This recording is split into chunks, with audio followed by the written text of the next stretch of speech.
This is where the fun begins.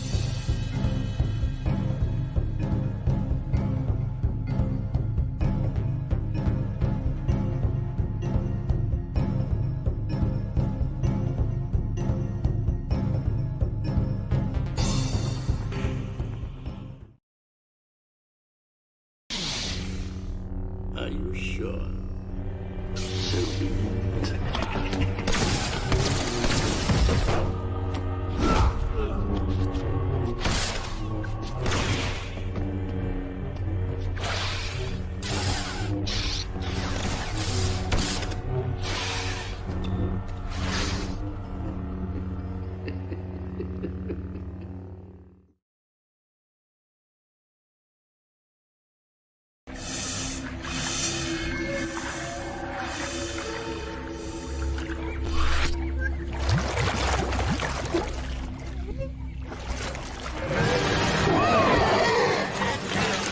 Did you miss me? Good morning, everyone, and welcome to my channel, OG Star Wars. I'm your host, Alora Baga, and I am so happy to be with you guys this Thursday morning, sipping on some coffee. Let's talk Star Wars, but I am a little annoyed. Well, I wouldn't say annoyed, but there's things that we're going to share here. I normally don't report on a lot of stuff. I try to keep this relatively like within George Lucas era Star Wars and Cringe Factor and discuss those topics. But we are going to discuss about using these characters, these actors, these characters' likeness when we are creating our fan art and, even fan films or whatever. What does that mean?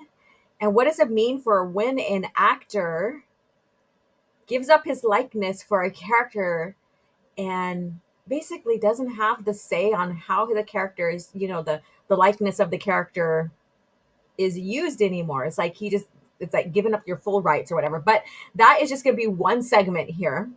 And if you follow me on Twitter, you would know what I'm talking about. If not, then you're going to find out. And Cringe Factor, we are going to get into George Lucas prequel trilogy sets up Star Wars greatest flaw. So what the hell is this? Is this now another bashing of the prequel trilogy? And this is by Screen Rant. So we are going to get into Smuggler's Lore, Jorj Car'das, talking about, lore around that, lore talk, what this channel's about, or this CAF chat's about. And then we're going to talk about using characters for our fan arts. And you guys know that I'm an artist and I do fan art. I think every artist does have some type of fan art that they do, or character art that they do. So we're going to discuss that because I think it's an important topic to get behind. And I'll get more into Star Wars theory behind this as well, because that's what's steering this pot right now. But it just, as an artist, it just puts it, makes me think more about, okay, so what am I doing? How can I go about using this fan art to where it can go under the terms or guise of fair use? What does fair use mean? And that is that fair use and even copyright's not black and white. Never has been. And so as an artist and as even a YouTube creator, channel creator here, I have to know what I can and cannot do when I'm talking about these franchises, whether it's Star Wars, Star Trek, any type of MCU or whatever. You have to really know your rights, copyrights, all of that. When you're sharing this material, when you're sharing clips, all of that, how long can you share that? And even as a yoga instructor, and if I post like videos with background songs on there from famous artists, how do I mix it up? How long can I air the clip of the song, like a segment of the song, without getting copyright strike or it blocked or taken down? And if by chance they challenge it, how do I, basically word it so that then it turns to fair use? And I think a lot of people don't realize, all those little nuances, I guess you can say. to work around that. But we'll get into this a little bit more. I want to go ahead and, you know, ask you guys, what are you enjoying today as we sit here to talk Star Wars? Of course, CAF Chat. I have my cup of coffee. I'm not coming on the camera today. I am like totally just still bedhead and in my pajamas and stuff. So it's one of those slow mornings, and I'm okay with that. So you'll get me as the beautiful Merrick's Tarek here. We discussed her last week on Smuggler's Lore. So what's in your mug? What are you enjoying as we sit here? And also, what do you know about Jorj Car'das? Have you read any of the books that he's in or associated with or the lore? Let me know if you have any questions regarding Jorj Car'das, or if you want to say anything that you like about him, or maybe maybe you don't care about. Share in the comments here. So let me go ahead and start going through the chat to welcome everybody. I do have two member chats here. So I'm going to get to those first.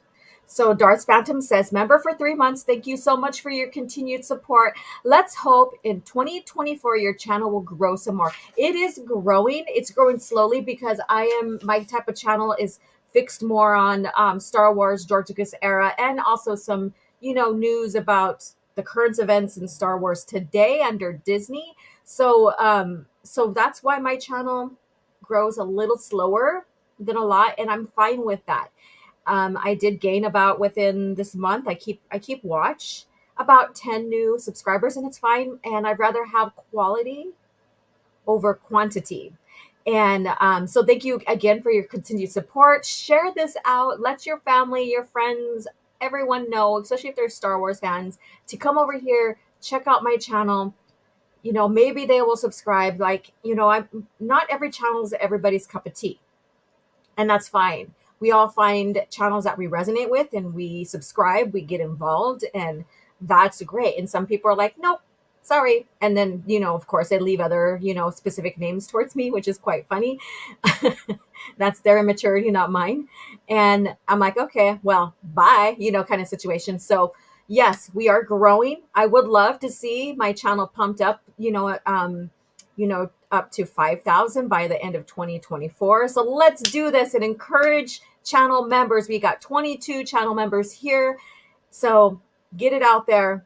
Have people come subscribe, have people invest in their interest. So investing in this channel through membership is investing in your own interest of continuing on George Lucas's legacy of Star Wars, basically, everything that's pre-Disney and sharing the lore, the content, all of that. So it's an investment. And it also keeps the lights on, I guess you could say, for the channel. So share that out. And I'll get to this next one here. Open airlock policy, member for 29 months. Thank you so much. And the spacing tomorrow night, it's going to be spectacular. You guys be there. I think it's at the regular time, 8:05 this time. Last week it wasn't, and I was at work, so I couldn't be on the panel with them, and I'm your alibi. So, and her sister. So, but that was a great show. I enjoyed catching the replay, and so you guys go check that out as well. So he has to say, my original RPG character was a smuggler from the Corellian sector. God, Corellians are they're very popular. They're very popular, people or race. Well, I wouldn't say race, but species. And it's not just human. So, but very popular. So the Corellian sector world, Matu, his ship was the Corellian Condor. Great adventures. That's amazing. And how many of you guys played Star Wars RPG? Let me know. And if you did, tell me about your character. What kind of character did you come up with? And, and all the technicalities around it, and maybe the ship, or was it a smuggler? What was your character if you did RPGs? The Star Wars one. So thank you for sharing that. Great times, great memories, all of that. I mean, there was a time when the fandom wasn't so polarized with the direction that Disney has taken Star Wars. And it was more or less a place to just really sit, and even if you disagreed and debated about characters you liked or disliked and stuff, um, it was still fun, I guess you could say.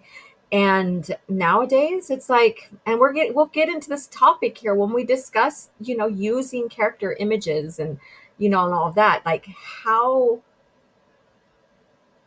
polarizing and how, I guess you could say, and I hate this fucking word toxic.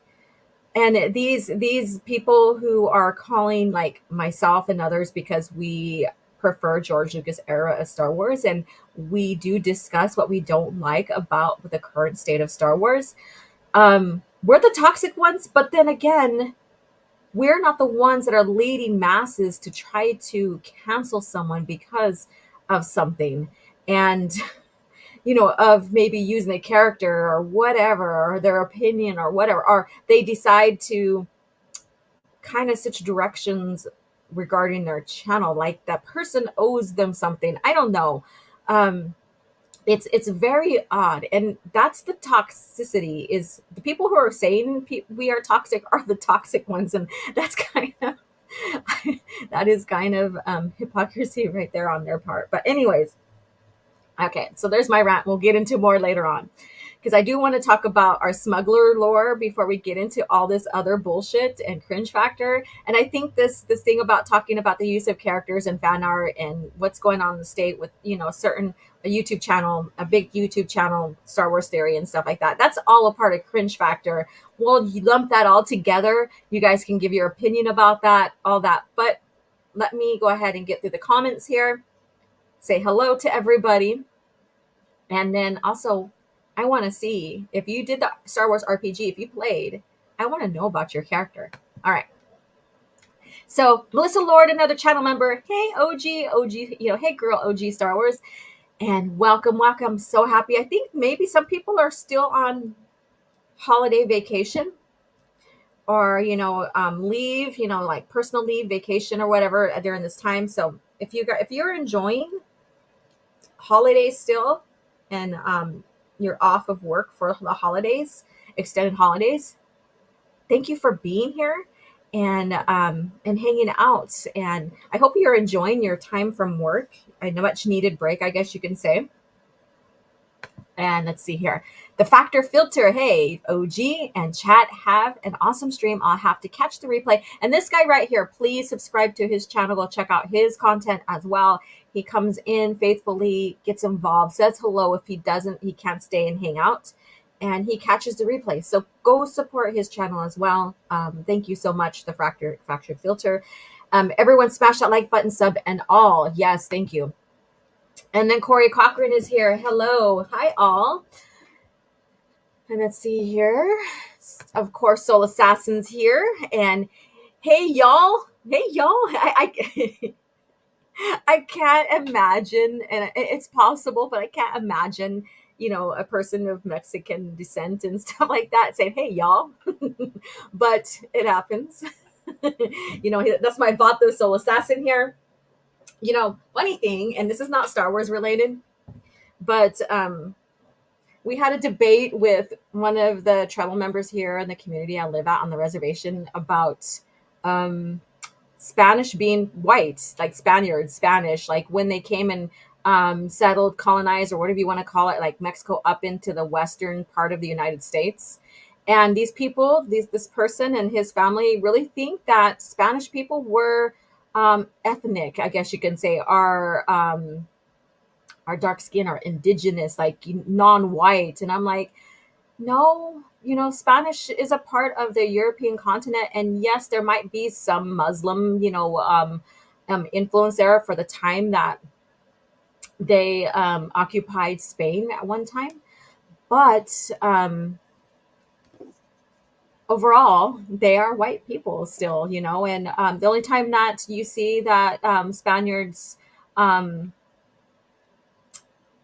mixing with indigenous people are in here in the Central Americas and stuff. And that's where you get now the mixture of blood and stuff. But those people who, from Mexico, a lot of people from Mexico have a lot of Spanish roots from Spain.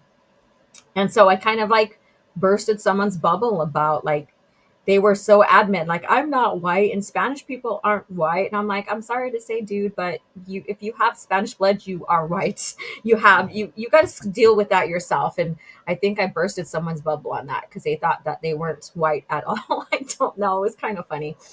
Anyways, I'm done with that. Back to Star Wars. Hit the like button and share the stream out. That's the life in OG Star Wars or lore. And then we have Zaggerat. And I think we have, oh yeah, I skipped it. I'm sorry. We have Phil. How are you doing? Welcome, welcome. And then Zaggerat, how are you doing? Let's see here. Oh, my foot is falling asleep here. I'm like sitting on it now. It's falling asleep. And we have Tim welcoming everybody. And then we have Star Wars Marvel Purist, another great channel to check out. What's going on? Guys, we are here getting ready to kickstart some smuggler lore regarding Jorj Car'das. So stay tuned for that. Again, any questions about this character, feel free to ask, and we will get through those as well. This is what CAF Chat's about, is discussing this lore, asking questions, sharing what we like about the character lore, whatever we're discussing here, creating that conversation. What I like to say is nerding out with each other. That sounds funny. All right. The last few days on Twitter have been something. People are wild on it. Oh my God, for reals. And I got on there and it's just like some bitch. I'm sorry. I'm gonna say this. Some bitch clipped his stream from when he talked about it, Star Wars Theory. I'll share that. And made it sound like he was misogynist and misconstrued what he said. So that was funny. All right. Let's see here. And yes, check out the perks. Check them out, people. And then we have Jag here, another channel member.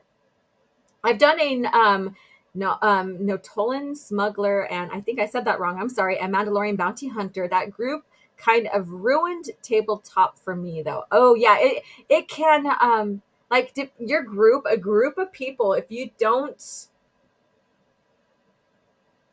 I want to say vibe is such an overused word, but if you can't, sometimes they can just offset or kill the mood and stuff with their attitude, how they are and stuff like that. So if you don't have a group that meshes and gets well with each other and stuff like that, that can kill the experience. It's almost like you have to be almost on the same page. Of course, I'm not saying everybody should always agree, but if you don't have a group of players that are well synced with, what the ideas is and stuff, and you have someone that and I hate to use the word pride, so we're not going to use pride. Well, maybe not. But if you have someone that is full of themselves, then you're going to have problems, and stuff. So it could be a mood killer. It can offset the whole experience of the game, and I feel you for that. Death Wish Dark Blend. Okay, that sounds really great, and it's Death Wish. Blah. Okay, let's get tongue twisted now. Death Wish Dark Blend. That sounds very, very strong. I'm intrigued. I'm going to have to check that out. I am. I'm on the eggnog currently. Eggnog, so is it plain or do you have booze? And what's your preferred spirits for it? Some people do switch it up and mix it up. Sometimes I put eggnog in my coffee. So what is your concoction? I think someone made a video on Jorj recently. I'm going to check that out. I was going to do that last night, but I still have, family visiting. So we got into that, that Spanish conversation and other tribal political conversation of the night. So that's why I didn't make a thumbnail for the channel, because I was in heavy discussion about those events. Kind of what I shared, because that Spanish talk that we were talking about goes more than just that. So more into the tribal culture talk of California. Star Wars Marvel Purist. I know that's your era, so that's just all. That's what I get for just clicking real quick, but that's okay. And Diddly Squat is here. Hello, hello, hello. And I see we have about 16 beautiful souls here. Thank you guys. smash that, press it, whatever you need to do, but get that like button pressed, smashed, clicked, and subscribe if you are here listening and new to the channel and haven't said anything in the comments. Consider becoming a channel member, all of that good stuff. And before I finish reading and we get into the lore, I do have a new segment, our show coming up. And this one is going to focus on, it's not going to focus on just talking about just a certain book in a certain timeline. This book is, I'm going to call the segment of the show Expanded Lore. Whether it's going to be live or not, or pre-recorded, I don't know yet. I still have time to think about that. But Expanded Lore. So we're going to start with a certain era of Star Wars. And I was kept on saying timeline, but we're going to start with a certain era in Star Wars. And I did ask you guys in a video to let me know where would you like to start with, and if I get enough requests for a certain era, then we'll start there, because I want it to be somewhere where the majority is like, let's start here. This is where I'm interested at, and then we'll go from there. We'll expand out either pre or after that era. So, and what we're going to do is, so like if it's New Republic era, and that's a huge timeline, a huge time frame, then I'll section it out and we'll start in the beginning, right after Return of the Jedi, within like so many years. We'll discuss the lore there, the books and comics and all that are involved in that era, and what's going on in that time frame. And then I'll mark off another segment of that in the New Republic and move through there. And then maybe I'll decide to keep going into Legacy. And then after that, then go backwards in time. Kind of do a George Lucas thing of starting in the middle, going forward, then starting and going back. I don't know. So that segment's Expanded Lore. I thought it would be unique to talk about the era of Star Wars and all the materials related to it on top of the lore, and where to begin to read at. So that I thought that would be something that is quite different than I don't see a lot of channels doing, especially when it comes to Star Wars, and to pique your guys' interest, because I can pick certain like Smuggler's Lore that we're talking about, and we can expand on that, and we can keep this going a while, because there's a lot of interesting characters within the Smuggler's Lore and also organizations.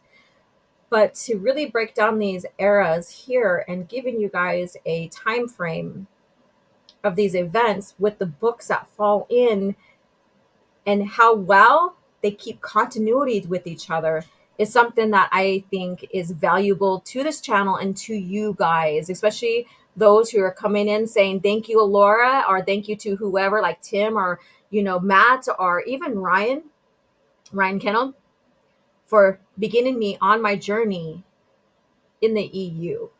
And so then it gives them an information on like, oh, these are the books and this is how this goes. And, so it just like, it's educational, and it's also productive to all of us in a sense of creating more knowledge, knowing what we're talking about, having all of this proof in front of you, I guess you could say, especially when you have anti-EU people coming in and claiming that it was never part of the movie timeline or the saga, which is not true. So like if one of the trilogies falls within the timeline, then we'll discuss that as well. So anyways, that's a new segment, or new coming to the channel. And yes, I had put these on the back burner for a very long time, because my major wreck happened during the time, and I just couldn't get my head squared away. I still did a lot of research, and now I have a lot of the books of the art of Star Wars. So I do want to bring that into the channel as well. So that right there is like been eating at me. You need to get this published. You need to go ahead and get this published.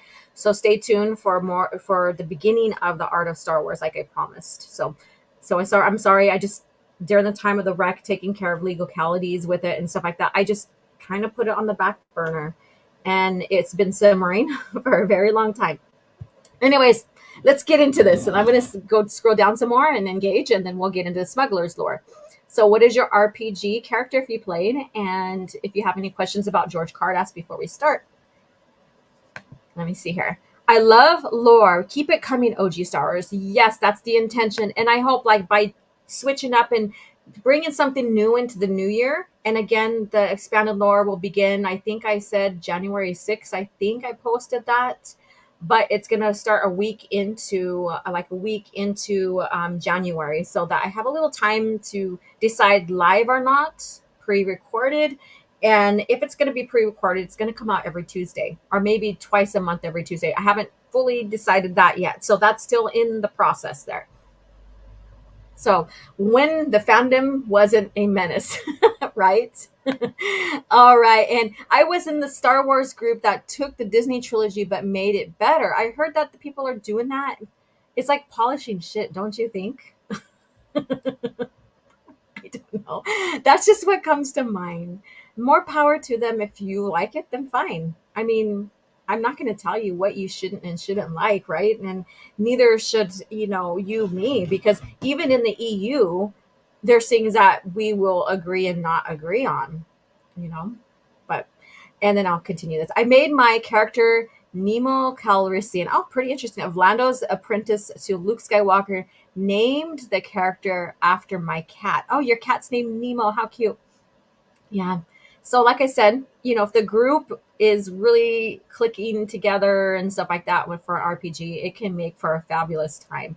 But if someone doesn't get along, or someone's just being an asshole and too controlling and stuff like that, that can ruin the experience so bad.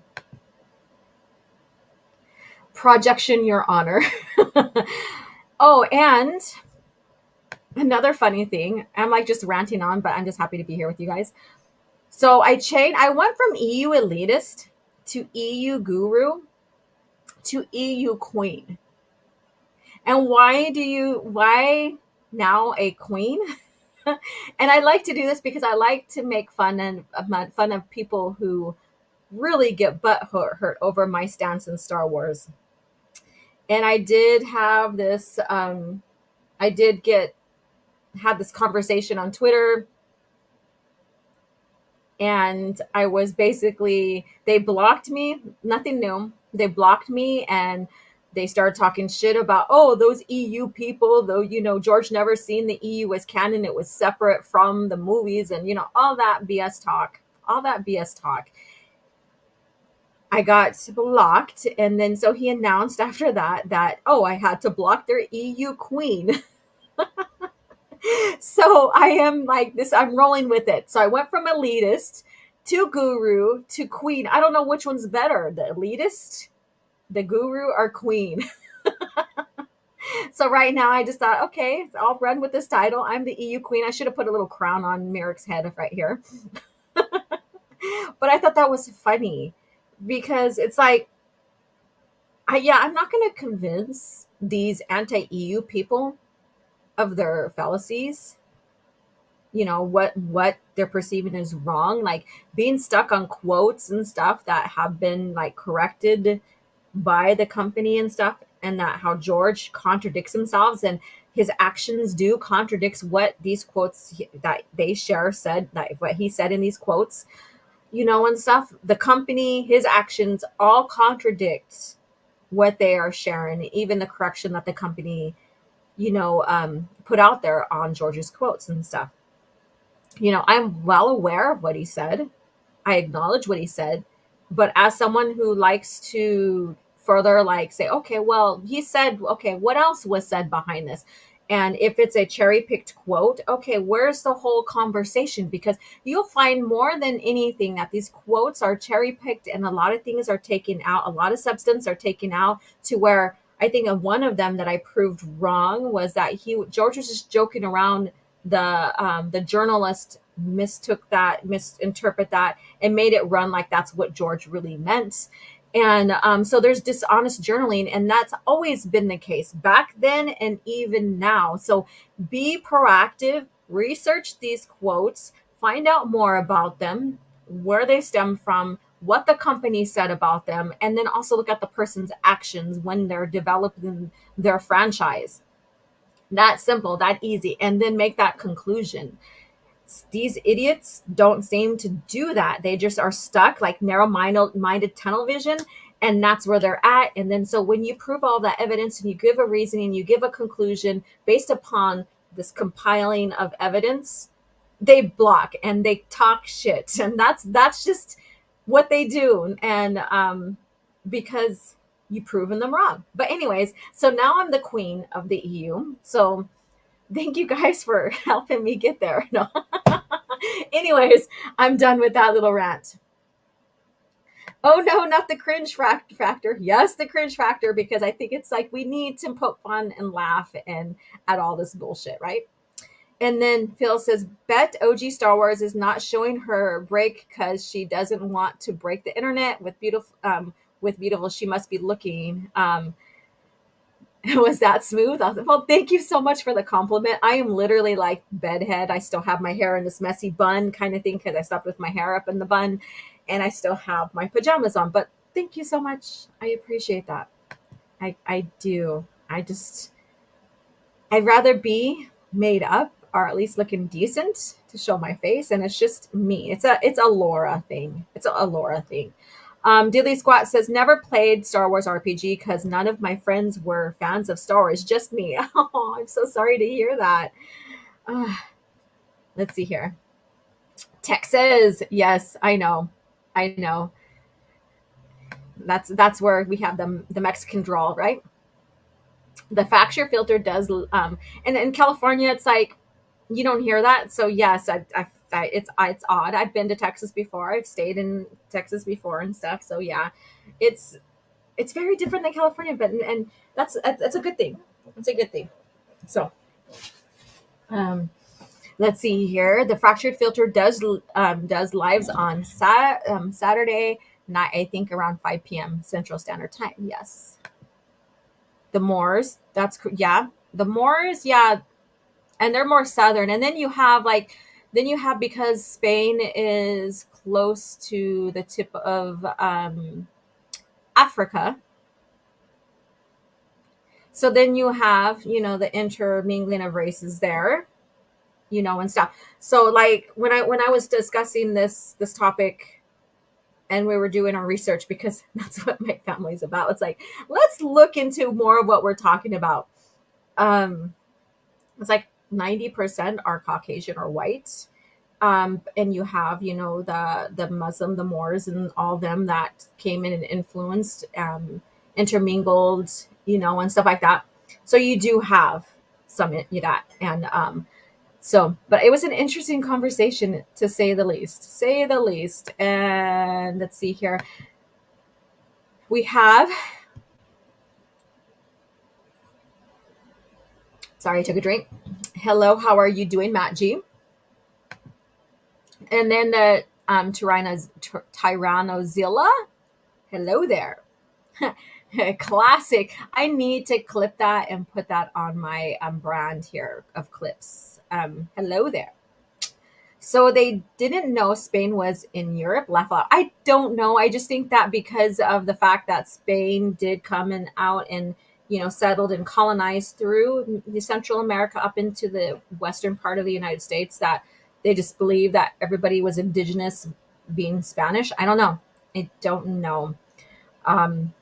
If every region of humanity, like throughout the world, you're going to have different ethnicities or races or whatever breeding. And that's just common.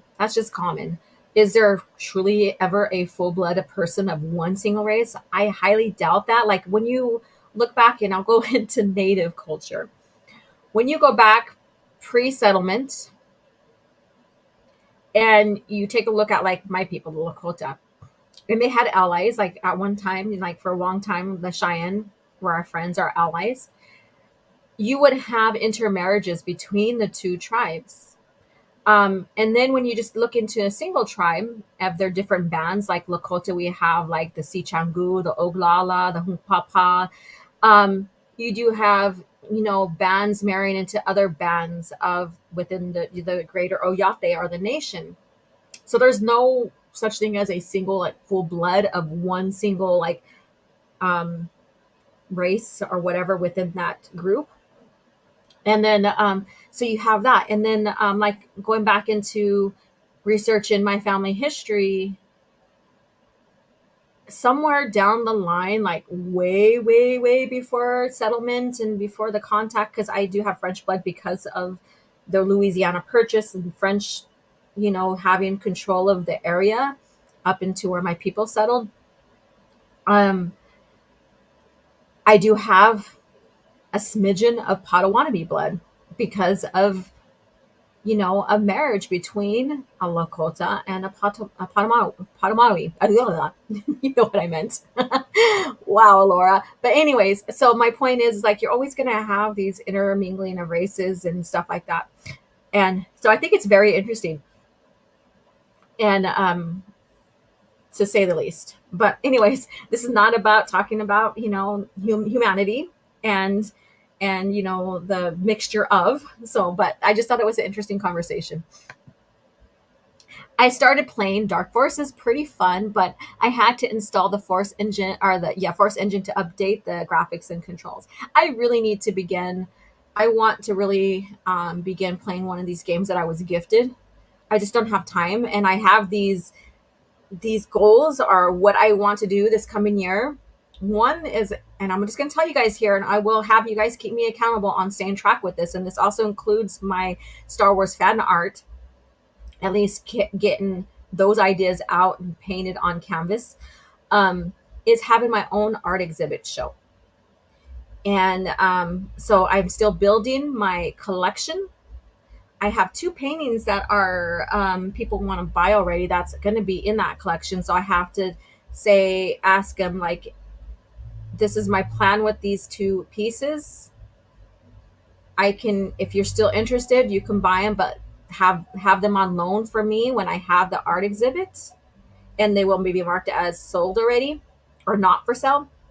So I have that, and I want to do that for a winter show. So it gives me time for 2004 to paint, propose, get my art portfolio to the local art center, and have my own exhibit, my own show. So there you go. And then will I be able to do a bit of Star Wars? Maybe, but that wouldn't be for show. That would be just fan art. That's because, again, we'll get into the legalities, which legalities behind fan art and creating, and stuff like that do get into gray areas as well. It's never a black and white situation. They might not even allow it, which is fine.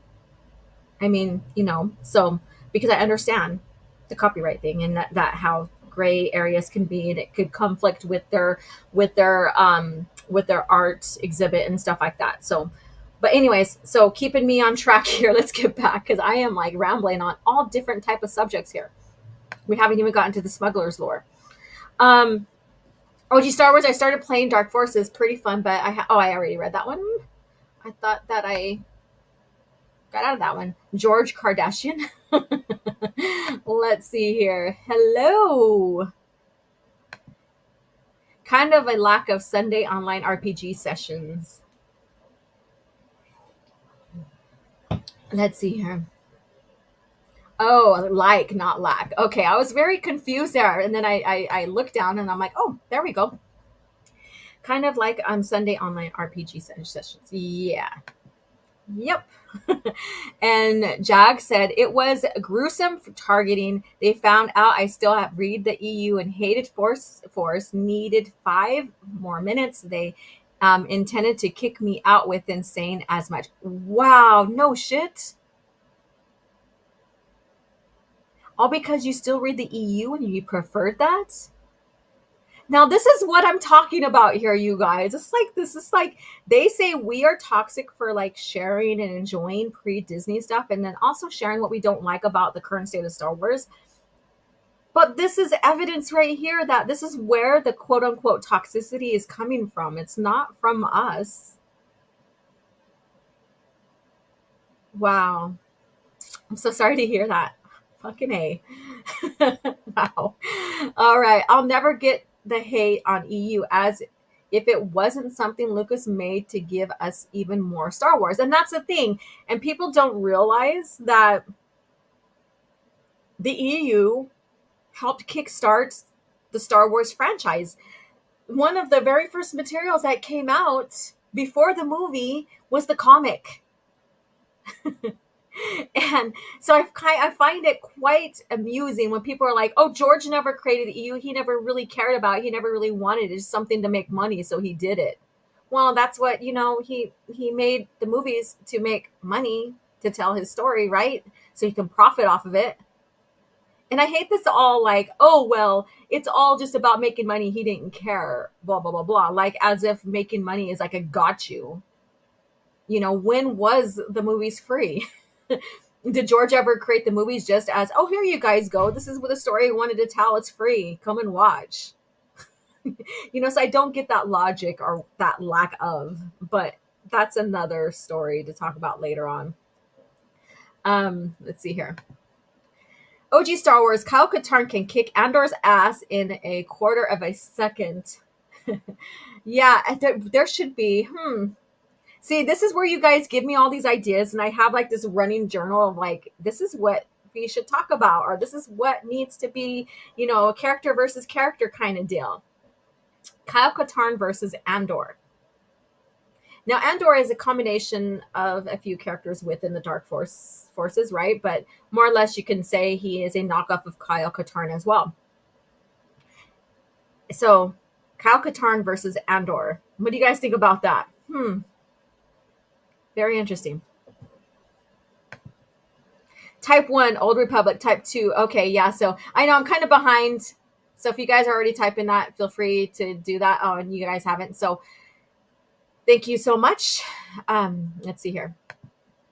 Dang it, what the... Okay, all right.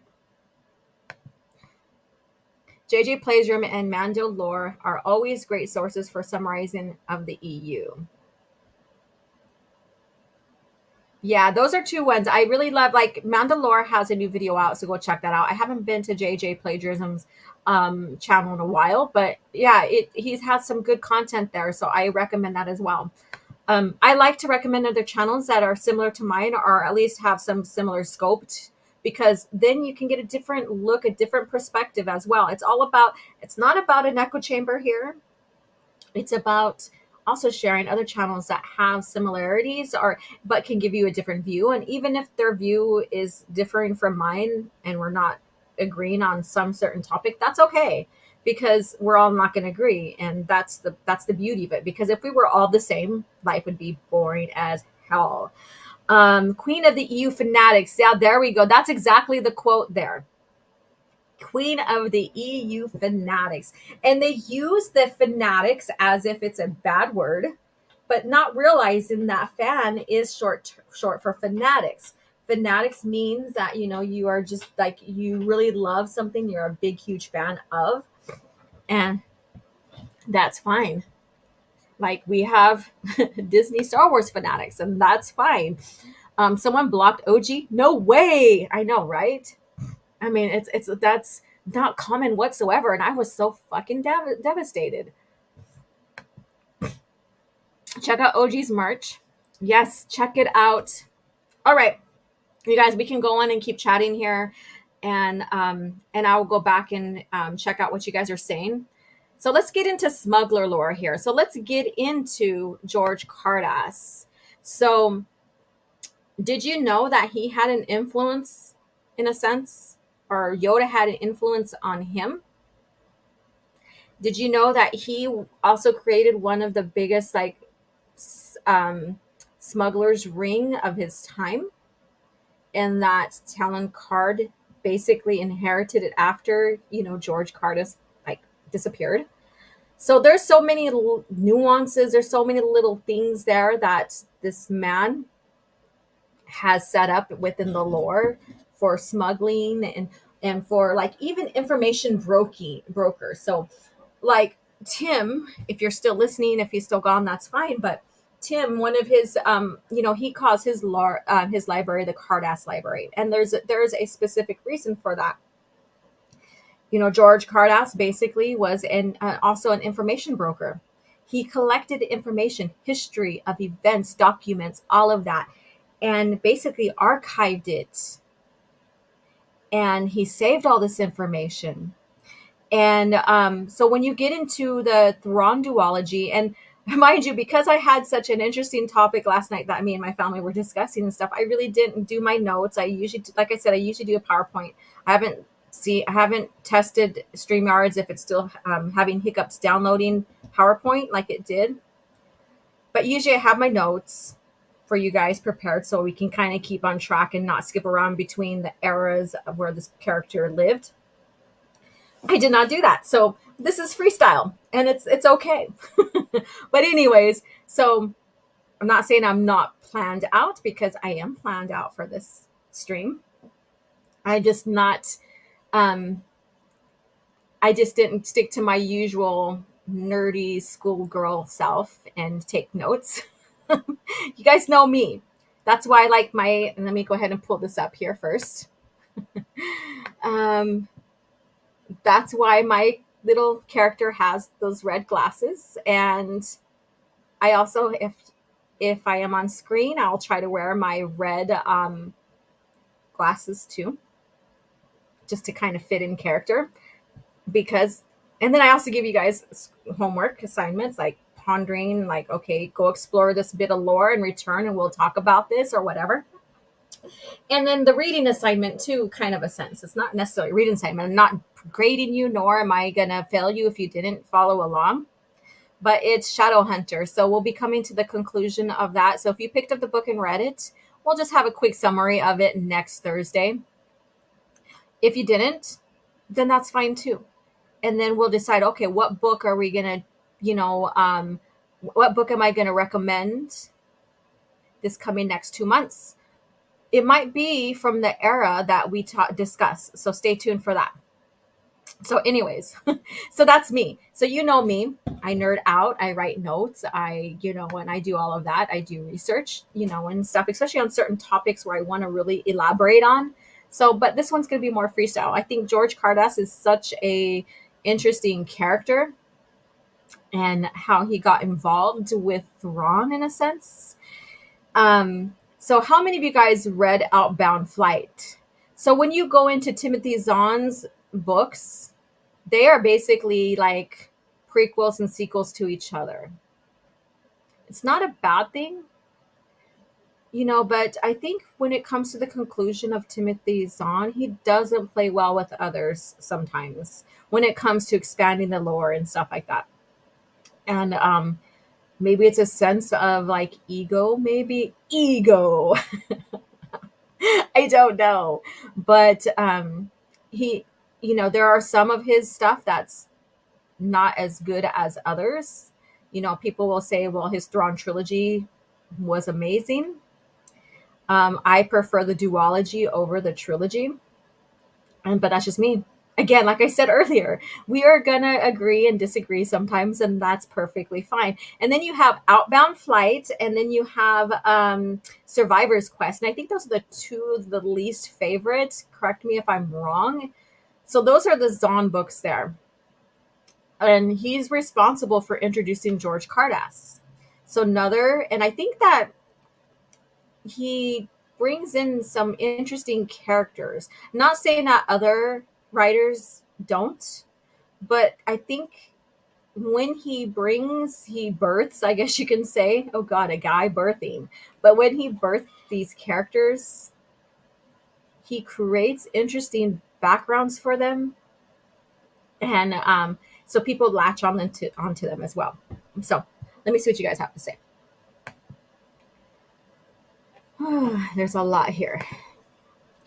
OG Star Wars. I have Outbound Flight, but I haven't had a chance to read it. My mom read it and told me about Palpatine's xenophobia. Yes, and Tim has a great video about xenophobia within the Empire, so go check that out. But I haven't had it. Okay, my mom, it's blah, blah. I'll read it when I get a chance. Yes, and so that right there is an interesting book. Like I said, there's a mixed bag I hear from people. I thought it was kind of slow in some parts, but I will give my opinion on it once we get into that era of Star Wars. I hate to lead you into expectations on what I say about it. And Car'das' house was based on Car'das' house was based on the Skywalker Ranch. Yes, it was. Thank you for reminding me. that did you do a video on that too? I think you did. And yeah, so that bit of, like I said, he's an information broker, collecting all this information, archiving it, and allowing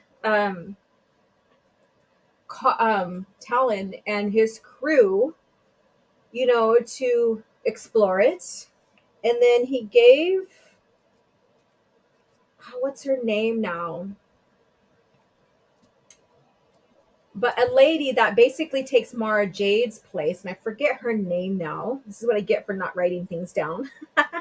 but but he allows her to choose information about her people and how the Empire used them, and they were known for that, using for their own means and making it feel like that they are helping. Like for example, the Nogri.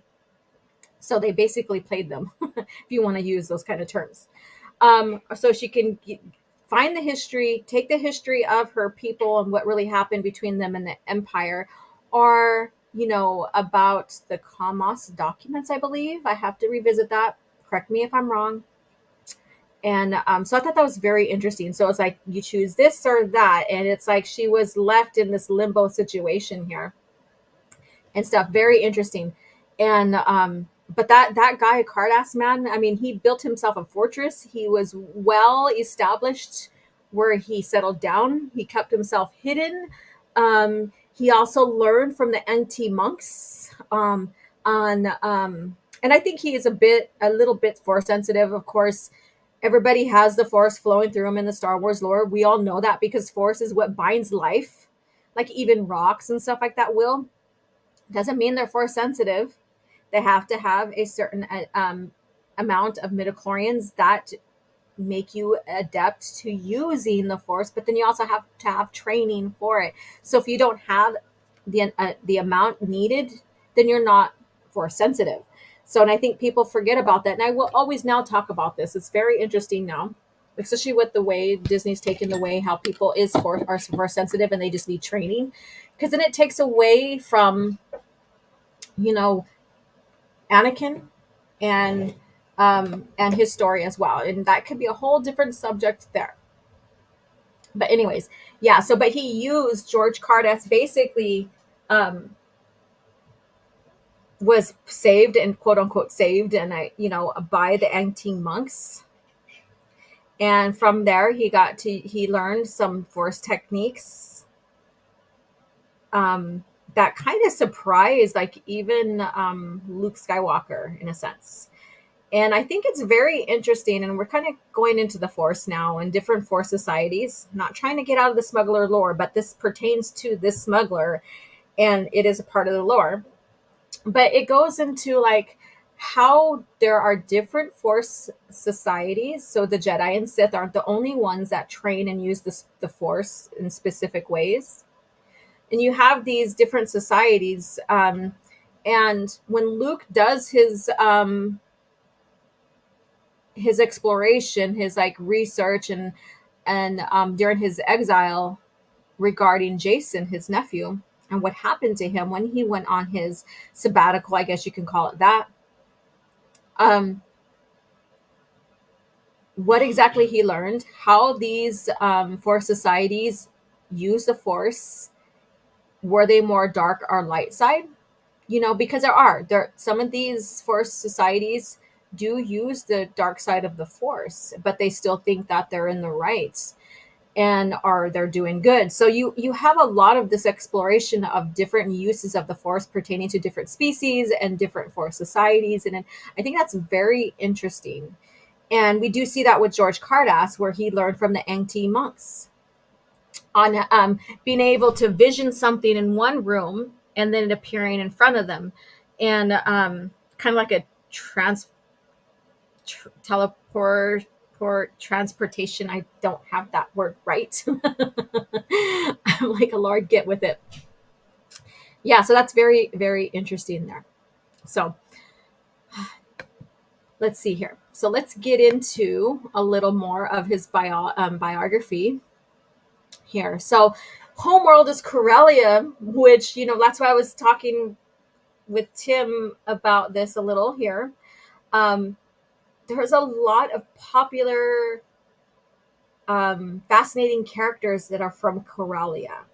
And then smugglers, great pilots, so and all that. But Corellia is a kind of place where they didn't adhere to the normacy of the government that's in play in the time. They were more, they were more independent, more free thinking, I guess you can say, all of that. Um, he was born, about 51 BBY, I believe. And of course, his species human, he is male. And yeah, so we have a Corellian, another interesting Corellian. And so, with all this going through the Smuggler's lore, I think the majority that we discussed were Corellians. Isn't that interesting? Very fascinating, to say the least. And so, like, who is your favorite Corellian smuggler? Who is your favorite Corellian smuggler? And here we go. Let's see here. There's a lot of different force organizations. Might make a good CAF chat topic. Yes, and I think I did go through some of them in previous CAF chats. So it's something to maybe go through and say, this is this society, this is what they do, are they light or dark and stuff, just to kind of open that interest with people who want to learn more about these type of force societies. Yeah. So let me take a sip here. And wow, we're already coming up on the hour. And we're just barely getting into the smuggler part, but that's okay. We are, we're post Christmas here, and just chilled, laid back discussion here. And let's see here. So Jorj Car'das joined the crew of the smuggling ship Bargain Hunter. And his work was a bootlegger for the Hutts. So basically, again, referring back to the Hutts, they always been this huge cartel, in the Outer Rim. That's something that's never changed in their history. And let's go on here.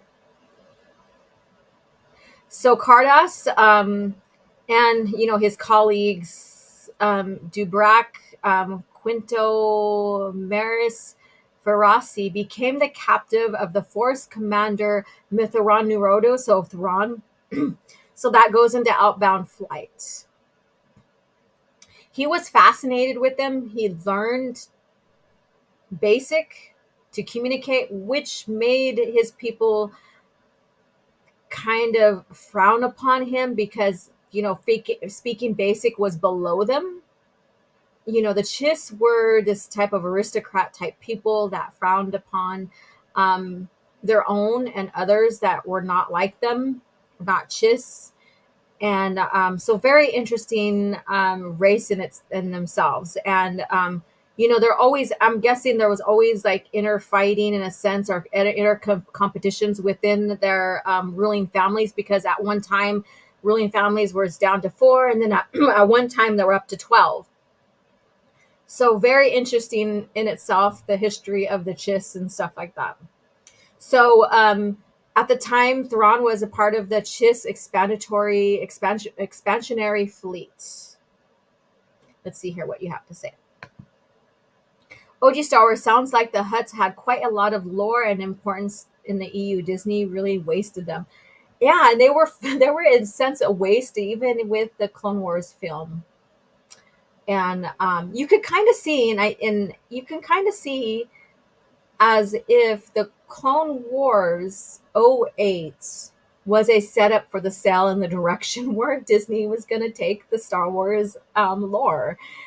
You can kind of pit these together in a sense. Now, was this a foreshadowing to the buyout? We won't know. But I think when as an EU person, an EU queen, and looking at the evolution of the franchise, And once you get past 2008, it feels like George started losing momentum and caring about the direction of the lore.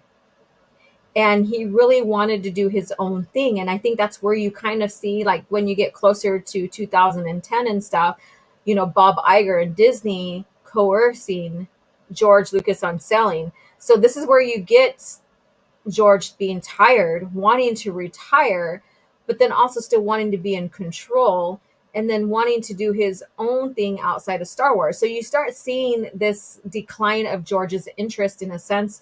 And then you probably will see, not probably, then you do see, Filoni just going about the Star Wars lore in his own way. And then Leland and all those who keep continuity, like trailing behind him, trying to clean that shit up. So a brief history there. You could see it all there, honestly. Clear as day now, but it's kind of like a foreshadowing, I guess you could say, of what's to come. And yes, TCW fits brilliantly with the Disney lore. Does not fit in George's lore. George's pre-Disney lore, no matter how much you think he's involved or not. So it doesn't fit. Let's see here. So very interesting right there. Kind of take a look back, look at the events, get behind the scenes, and really see it feels like George just stopped caring. And because of that, he was taken advantage of to sell. Let's see here.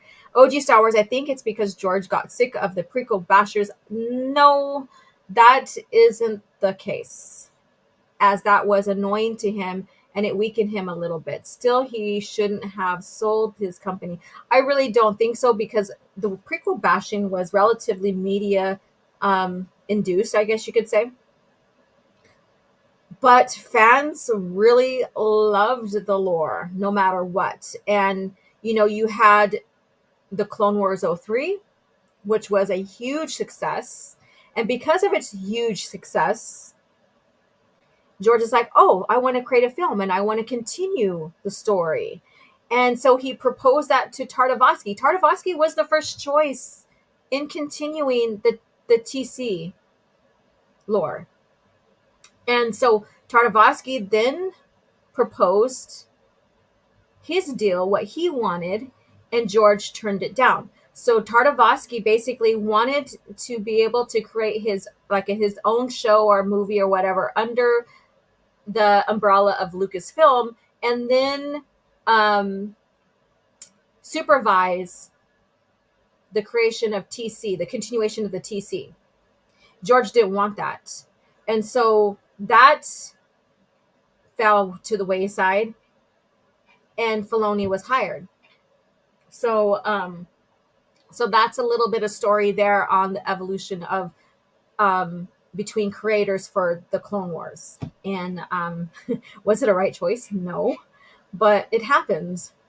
What would we have got if Tartakovsky stayed in? Maybe something a little bit more coherence. But we don't know, because George was also a control freak, and he I want things this way, and that's all. So there's a little bit of history there. Very interesting. Be right back. All right. Awesome. All right. So going back to Jorj Car'das and all that. Ooh, let me stretch. Ooh. I need some more coffee. I need some more coffee in this mug. All right. So let's get back to this here. So, George or Thrawn took in, Jorj Car'das and stuff like that. And let's see here.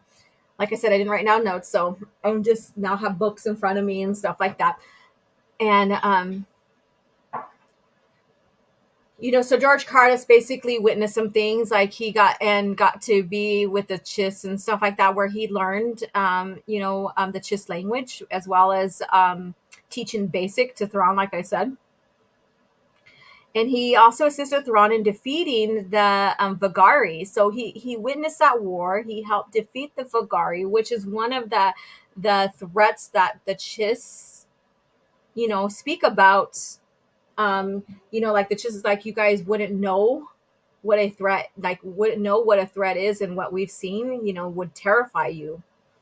And so that's not a direct quote, but basically they warned, like, I guess Palpatine, the Republic, about the greater threats that they don't know about, and that just basically are there protecting the galaxy in a sense. Well, they're protecting their own, but by that it also is protecting the galaxy and stuff. So then you get into the part where that's the intention, another intention why Palpatine created a Death Star. And would have the Death Star defeated the Vong? And that's up to debate, because when you had one of the Imperials, and again I don't remember his name, saying, well, if the Empire was still here, they would have been able to wipe out the Vong right away. And then Pelion says, you got that wrong, because if we can be defeated by a little small little small group of rebels, then we had no chance against the Vong, kind of deal. So you have that debate, and I think it's very interesting that debate would happen here, because of how Thrawn set up the Death Star as one of the reasons for the Death Star being planned was to defeat the Vong, or those threats. So I like how they went into that, of like giving, readers, fans, like, I wouldn't say these gray shaded areas, but thinking about, like, was that really intention, and could they have really won? And if they can't win, they couldn't have won against the rebels, then how could they have won against the Vong? So it gives you, thought-provoking lore there. Let's see here. I wonder if the Sith knew about the Vong from the Chiss, since they've been allies in the Old Republic. And I don't think that was ever alluded to. Because once we got to Palpatine and his I wouldn't say discovery of Thrawn, but their introduction to each other through Timothy Zahn, then we started. But there, like, the Vong's name wasn't given. It's just so that was very vague. And then eventually, the company, and expanding the lore, alluded to that. That's what they meant, is the Vong. So that's an interesting thing. I need to look into that further. I don't think so.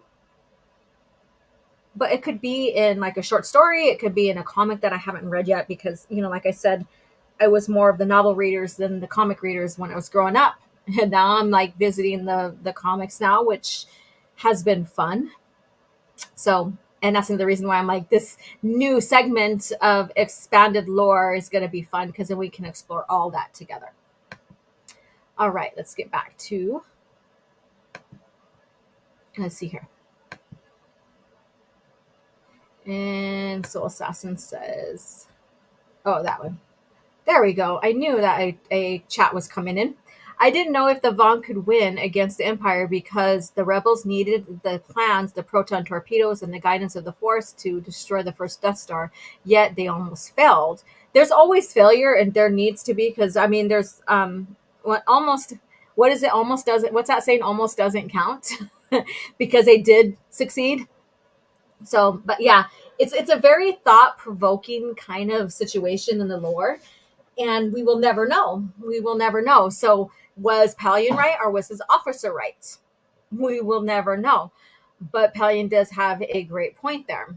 And I think that's very interesting to explore as well. Let's see here.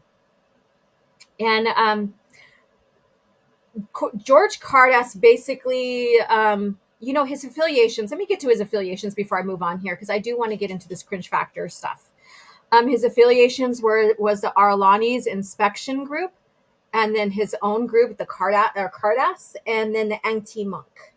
One of his, mentors basically was Thrawn. Thrawn had a huge influence on him. So he created, like I said, this big, huge, vast organization that was leading. And, there's not that much, lore into, like, his creation of his empire, I guess you can say, or his organization and stuff, other than Talon Karrde talking about it. And there's probably a little bit of information like in some of the Western games too when it comes to Car'das, and I don't have that in front of me. I wish I did, but but he was brilliant in a sense. So when he parted way with Thrawn and his companions after being given an offer by the Sith or Sith agent Kinman Doriana to start smuggling organization that would double as an intelligence operation for Darth Sidious. So he was, that was what helped him broaden his organization, I guess you can say.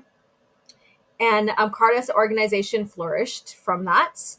And he built up a huge repository of information, and that's what we were discussing earlier. However, he was kidnapped by some dark Jedi. So, the brief history here about, how Sidious brought him in as an intelligence operator and smuggling organization, and he thrived on that. But when he was kidnapped by the dark Jedi after the Clone Wars, they crashed upon Dagobah. Did they know Yoda was there? No. These dark Jedi were using some, Sith alchemy of controlling people and stuff like that, and torturing people. It was very, very gruesome to read about. So again, I recommend reading about that. And Master Yoda basically defeated the remaining of the dark Jedi and pitied Jorj Car'das. And eventually, Master Yoda healed him in a sense and sent him on his way. So when Jorj Car'das returned back to the greater galaxy after facing those events, which were life-changing events, he was left, and this is where I say he's Force sensitive, is that after Yoda healed him, took care of him, he had a deeper connection with the Force, I guess. I don't know any other way to explain that, or I wouldn't say he is Force awakened him because I think that's stupid. But he was more open to the Force. He was more aware of the Force, I guess you could say. And he had more foresight, intuitive with the Force.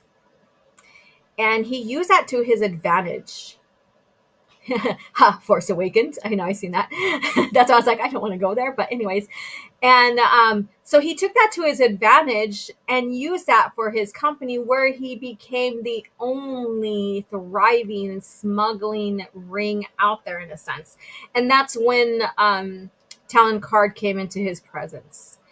And so that he thrived on that, but he took advantage of it to where then he started seeing his life diminishing it because he was using, I guess, what Yoda told him, those gifts in a wrong way. So he returned back to Yoda, wanting him to save his life, and Yoda's like, no. He basically confronted him on that. And I'm not going to get too much into these details because if you haven't read it, I want you to read it. It's very interesting to read. And he recommended him to go to the anti-monks to help.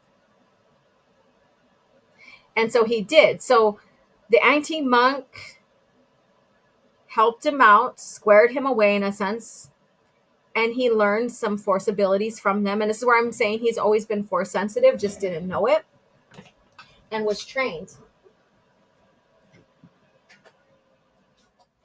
And from there, he was basically humbled by it too. He still kept his organization in a sense, or his influence from it, but this is where Talon Karrde then picked up the pieces and took over. And so that was something interesting as well. And then we get into, of course, what we talked about earlier about him settling down and it's Exocron. I couldn't remember the name earlier. Exocron. He settled down in Exocron, and through 19 ABY, he was approached by the smuggler Talon Karrde, who Talon Karrde was very afraid of approaching because he thought Car'das would have a grudge against him taking over his company and expanding it and making his own, which was not the case. So very interesting bit of character here. And I highly recommend getting into the lore regarding him. Outbound Flight is one of the introductions from him. And then you have, like he's never mentioned in the Thrawn trilogy, of course, because Thrawn trilogy came out first. And so he wasn't even thought of by the creator, Timothy Zahn, until Outbound Flight. And, and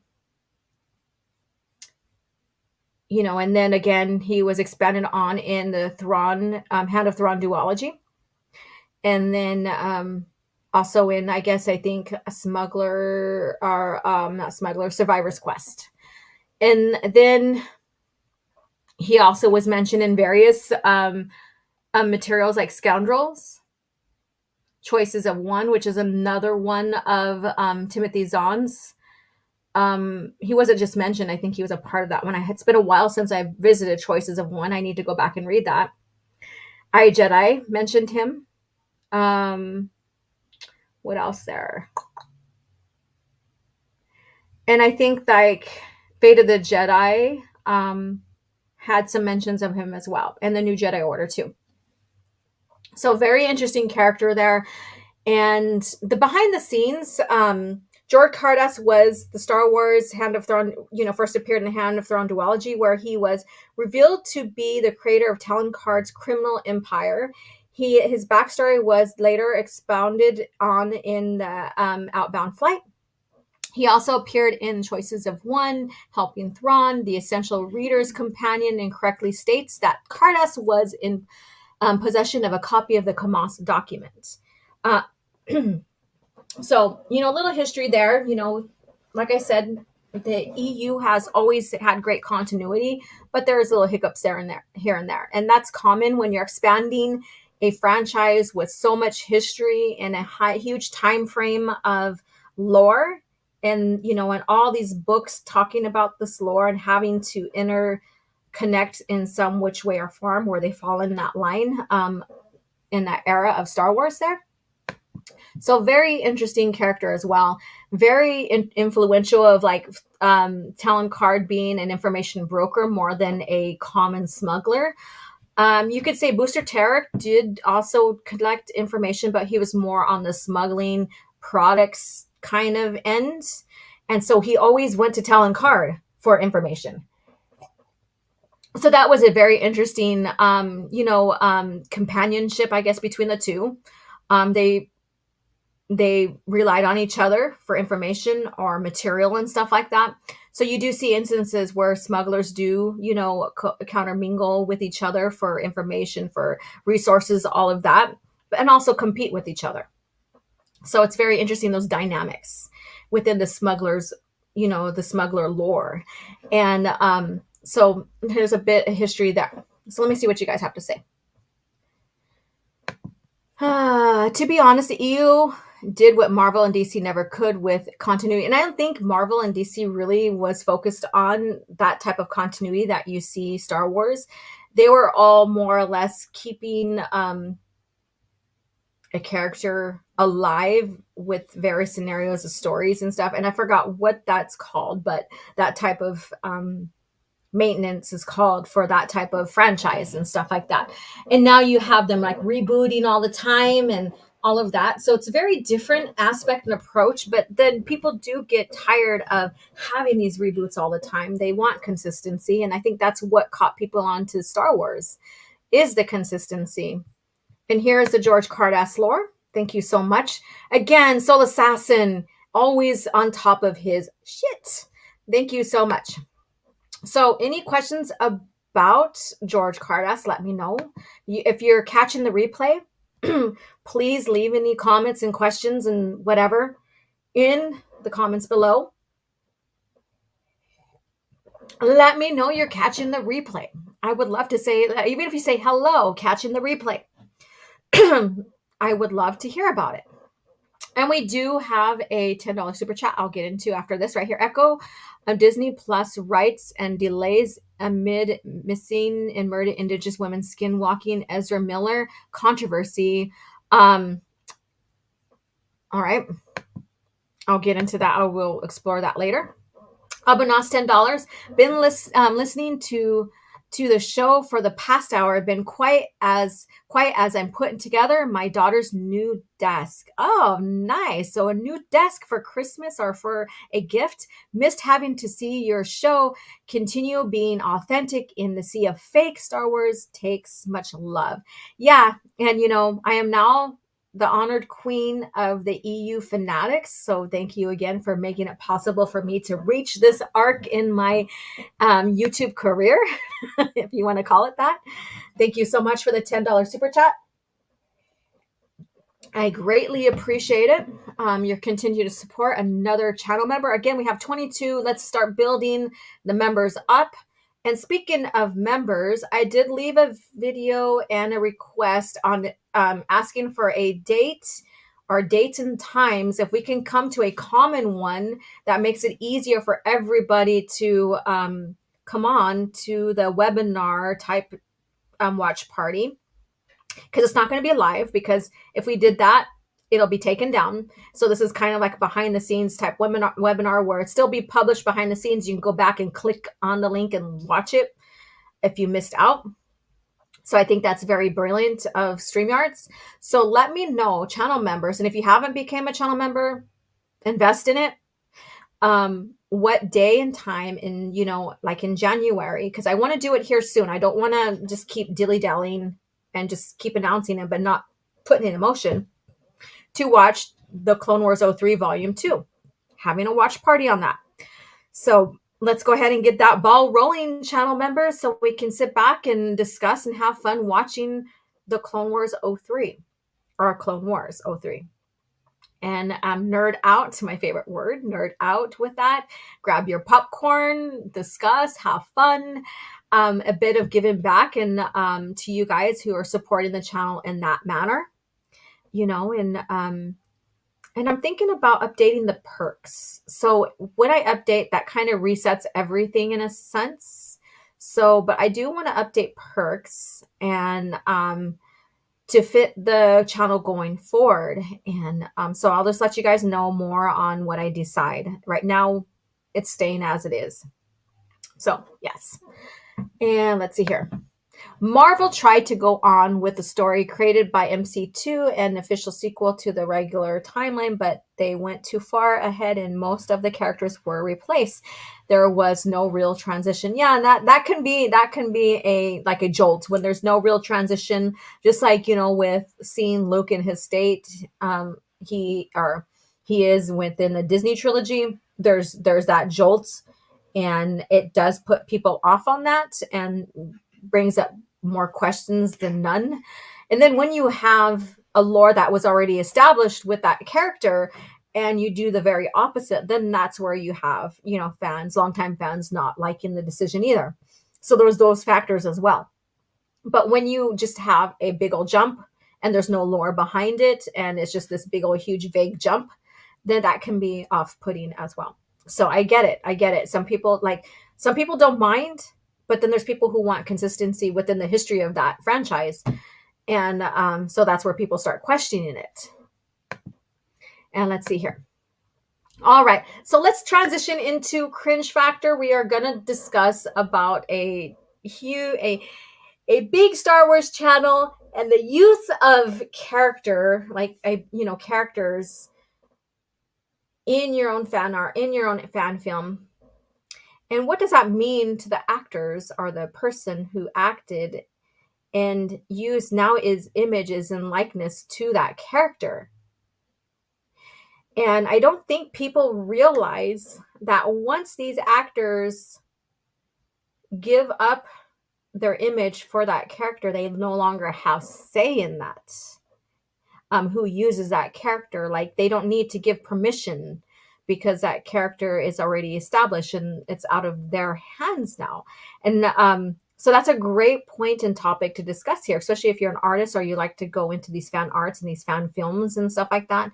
What really goes on behind that and what really happens and what can we do and what can't we do is the question. And these laws are vague. They're not black and white.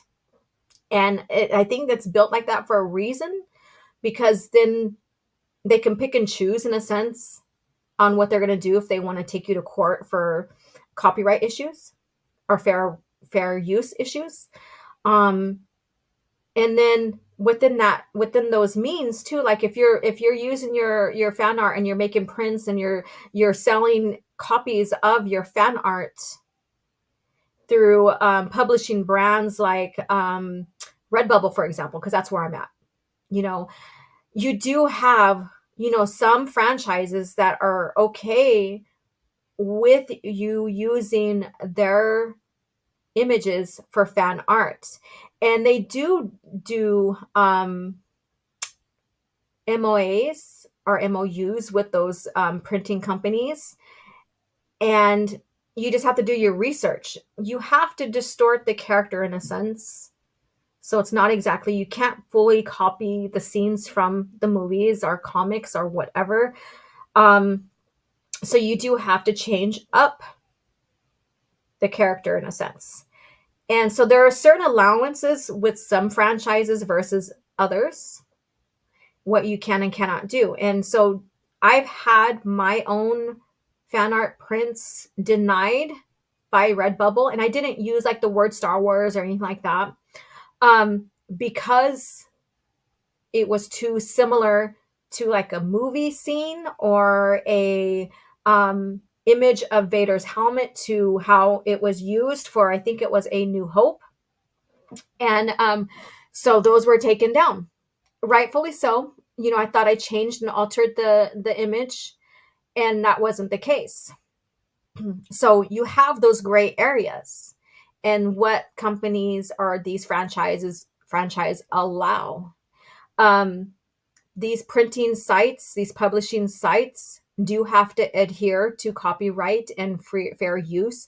And that's why they go and they work with these brands or these companies or these franchises on what can and cannot be published as well. So you could still go up, for example, one image that kept popping up when I was exploring per conversation yesterday was Ahsoka. And I believe because of the show Ahsoka and stuff like that, more art is coming out, fan art is coming out, being sold and stuff like that.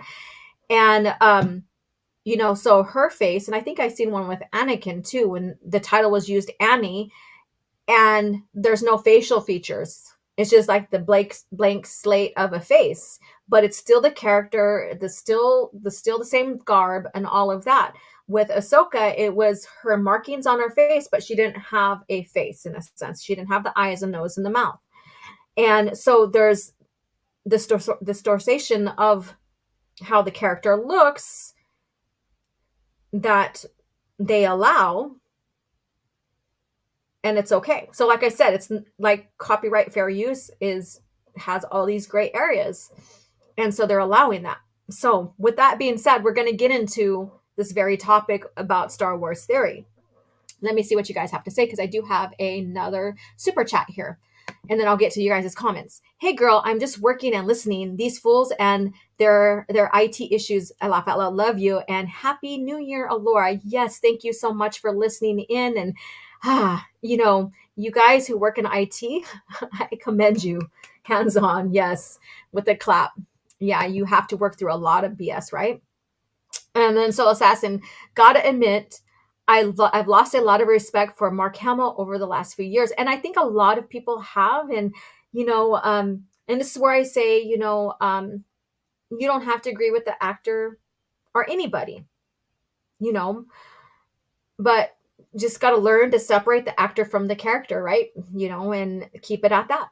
They did their job. They developed this lore, helped develop this lore, this character and stuff.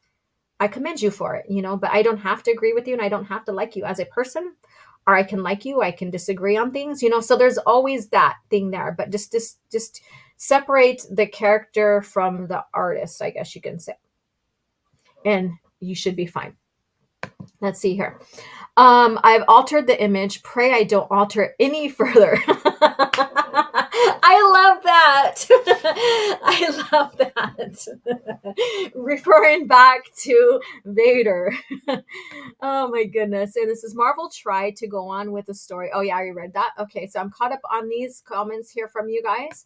So let's get into this cringe factor, and then we'll get into that cringe factor article. Maybe we won't. Maybe it'll just specifically be this topic here, because I think it's very important, because it's not only about using these beloved characters within these beloved franchises, but it's also about people trying to cancel someone for not having the same idea as you, and then rolling with something to further cancel or further discredit or whatever you want to call it, because maybe you don't like the direction that they're taking their channel. But do they really owe you as a channel content creator? Do they really owe you, for anything other than, like, if you're buying and subscribing as members, you're going to expect something. I get that. So the question is, do they owe you, or do you owe them, or should the channel creator be transparent on the direction they're going to go, so that if you feel like you don't want to support them, then you just back out? But do you have, like myself, as a subscriber and member to other channels, do I have a say in the direction of your channel? Not really. And it's all about the fact of, like, am I going to continue to support the direction? And if I'm not, then just leave, like, I will just leave. But to campaign on a cancellation, discrediting of, because maybe their viewpoint, and even if it's not a channel directional change, but it's just a viewpoint that maybe they have, to try to discredit them for that, I think is a bullshit take, honestly. Because, like, even you guys here in the chat, channel members or subscribers, whatever, we may not agree on some things. Like, I've had that in the chat, like, certain part of the lore you may like that I may not, and stuff. But does that mean that you should go and discredit and cancel me, or you? No, not really. It just means that we disagreed on something, on a viewpoint. And I think that's where maturity comes in, and a bit of learning curve comes in about each other, and and agreeing to disagree in a sense, and knowing that that's not the end all be all type situation, right? And I think that's something that people don't get today. It's an end all be all kind of situation for a lot of people these days, and there's no learning from that. And there's no understanding from that. There's no compassion from that. Because you'll find more than less. If you disagree with someone, more than less, you might agree more than you disagree. If there's a lot more disagreements, then just walk away. That's the simple way to put that. So let's get into this.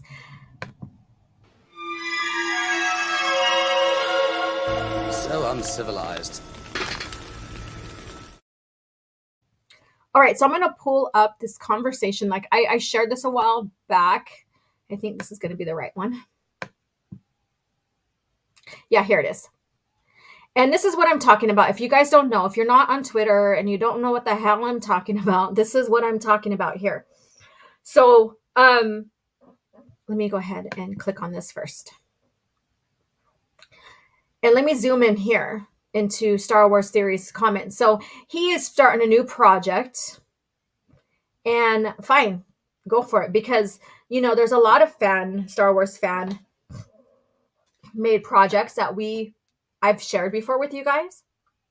And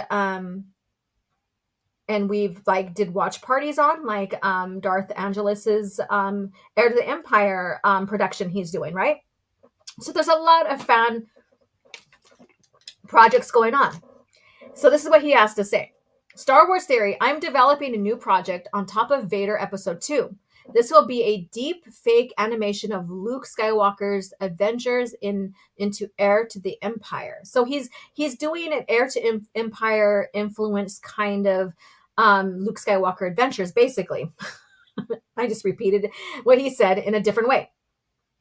So the first episode will be 8 minutes with many more to come. I hope you're excited and ready for everything new I'm bringing into our 2024. It'll be out in a bit. And then, so basically, so he took and by the way, I didn't see this whole thing. I should have pulled up the whole image, but I didn't. But he took this image and he created a likeness to Luke Skywalker. And so fans decided, like people who are hating on Star Wars theory, took this and ran with it to create drama. So this Tali basically, replied or tagged Mark Hamill. Did this YouTuber ask for your permission to use your likeness for an AI deepfake in his YouTube series? And Mark Hamill says no. And Mark is probably being, honest. No. Does it mean that he violated anything? No, it doesn't. It just means that, he recreated Luke's likeness, really. Mark Hamill sold his likeness for the image of Luke to be used by the franchise and to be seen by the world over. And, and so he doesn't have the say on the use of Luke's image, in different productions and stuff like that. That's out of his control. It's like he is the character, but he played the character. He pretended to be the character. He brought the character to life, but he is not the character. Like his image in real life is not the character. His image just is the liking of the character, if that makes sense. So, excuse me. So a lot of people ran. There's a lot of comments in here and stuff. I'm not going to go to this person's, tweets. We're not going to get necessarily into that part here. So I seen that and I was like, oh my God, okay, people, do you not realize that, again, Mark, the use of Luke's character is out of Mark's hands control, because it's, now just a character and he is not the character in real life. And so I use the people in this comment in the comments who don't like Star Wars theory and say he's toxic are the insufferable ones, instigating and wanting Star Wars theory to be attacked. Also, it doesn't matter if he didn't get permission. He used a deep fake of an animated animation of Luke Skywalker. Fans have been doing this for years. And let me go ahead and expand this. Years now. People need to learn how to separate the character from the actor. Now, copyright versus fair use is the only thing in question. So far, Disney Lucasfilm hasn't been as tolerable than George Lucas. And there's truth to that. So the question is, does this violate copyright versus fair use? Which one does it violate? Does it violate both? Pertaining to the company, not to Mark Hamill, but to the company itself. And George Lucas did like fan films. He encouraged fan-made films. He encouraged, parodies. And, he also, spoke about them, enjoyed them. And I think even at conventions, there was, where it's the best fan-made or parody of Star Wars and stuff like that. So, he was more tolerable. So that's true. Disney Lucasfilm, not really. Disney's a corporation, so they are very strict on their copyrights and stuff. And that's just their path compared to what George did in the past. And so they're handling Lucasfilm the same as they handle all their other properties. So they're not so tolerable. And so that's why I'm saying, copyright versus fair use is in question. And what does that mean? And it's not black and white. So there we have. So let me see what you guys are saying here. Let's see here. I'm going to change where my little image is. There we go. Let's see where we're at. Oh yeah, that was brilliant right there. Guess it'll never be out never. I guess it'll never be out never. Okay. Mark Olney shouldn't have replied. And that's the thing. He replied with a no. He answered with an honest. Because anybody who uses his image doesn't have to ask permission. Even Lucasfilm doesn't have to ask permission when they're recreating the character Luke Skywalker. And that's the point. He sold the likeness for Luke Skywalker and has no control. He it's not his to copyright or anything like that. And which is very interesting to say the least, because you sold a part of yourself for a certain character. You did get paid for it. It's over and done with. And that's all she wrote. And is it a bad thing? Not really. You get to live forever within this character. And I think it's quite interesting. So we have that. But yes, they did run with it to make it sound like, that he is violating Mark Hamill and stuff like that. So I think it's very interesting how they're using this as a cancel type culture thing against this YouTuber here. And we'll get into it more. And yeah, smash like button and consider becoming a channel member. Thank you so much. And Lucas encourage fan films and help make a sound app so that they can use it for films. And so there we have it right there too. Star Wars was the biggest parody fan film type franchise, and I think they basically might have broke a world record with that. After we're done here with CAF Chat, I'm gonna look up the world records. But I think they broke a world record with being the franchise that has the most parody fan film, made upon them. So I think I remember seeing that. And let's see, Lucasfilm owns the likeness of their actors, correct? And that's the thing. And these people don't realize that they own the likeness. Excuse me. OG Star Wars, I'm back. Sorry it took me a while, but it has some personal stuff. It's fine, dude. Life happens, and if you have to miss, and you can always catch the replay because it's going to be up. But thank you for joining back in. I appreciate it. And let's see here. Things like deepfake are so common, though I feel like it would be under fair use, but I'm not a lawyer. And that's the thing. It's shaded like these fair use and copyrights are not a black and white. So there's not a cut and dry. It's vague. There's so many nuances in there that you won't know what your rights are until maybe you go to court, or the company works with like publishing companies like Redbubble to let them know what can be used fairly or not. So, because like I said, I've had my own fan art taken down because it was too much similar to, like Vader's helmet in A New Hope. And that was taken down. And I didn't link or tag Star Wars to it. I just gave it the title that I intended for it and stuff like that. It was still taken down. And so you have to distort it, and stuff like that. And so there's tolerance under fair use, maybe, but there's tolerance.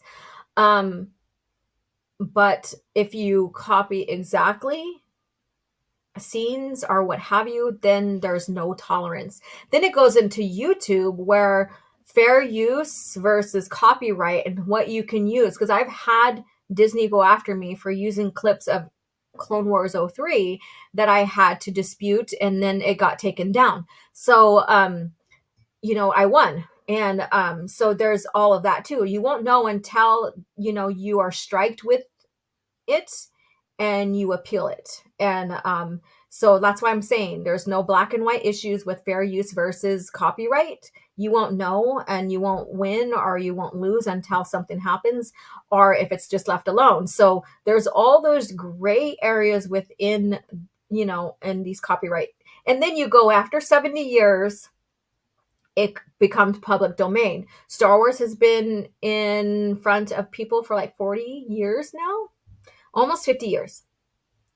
And so after it reaches 70, it's going to be more or less public domain. So imagine when it becomes public domain, and stuff. So, but then again, does this copyright change when it's under Disney versus when it was under George Lucas, or does this copyright adhere from its inception as Star Wars in 1976? So that's the thing. So if it's the copyright is reenacted under Disney, then we have a longer period of time before it becomes fair use or public domain. Another thing that came into public domain recently is the classical Mickey Mouse character. It is now public domain, and so Disney doesn't have copyright over it anymore. So there you go. So we have all those little nuanced gray areas, I guess you can say, and it's well crafted so that lawyers can kind of bend the rules and stuff like that if you are taken to court for, copyright and stuff like that. So yeah, very kind of shady, I guess you could say. OG Star Wars, I still like the elements from TCW, but would have liked it better if Tartakovsky did the show. Correct. I think a lot of people would agree with you on that. Matthew says, no, that is why Disney has to pay them for contract basis. I think, like if they are on set and mocap, but we're in the lines where they use archive voice of footage. And that's the thing. So like using actual physical, they would have to pay them for coming in. And I think Mark Hamill did go in agreement of allowing his image to be used on physical beings, like we see in The Mandalorian and stuff. So he did give up his rights. He did say, you can use my image whenever you need to deep fake or AI now. And this is before the strikes happened and stuff like that. So he did give his permission to allow his face to be used on physical, in physical films and stuff like that. So there's that. I mean, so there's so many, again, we go into these gray, shady areas. And so what does that mean for a fan creating fan art, fan films and stuff? What does that really mean? Did they need permission to use Luke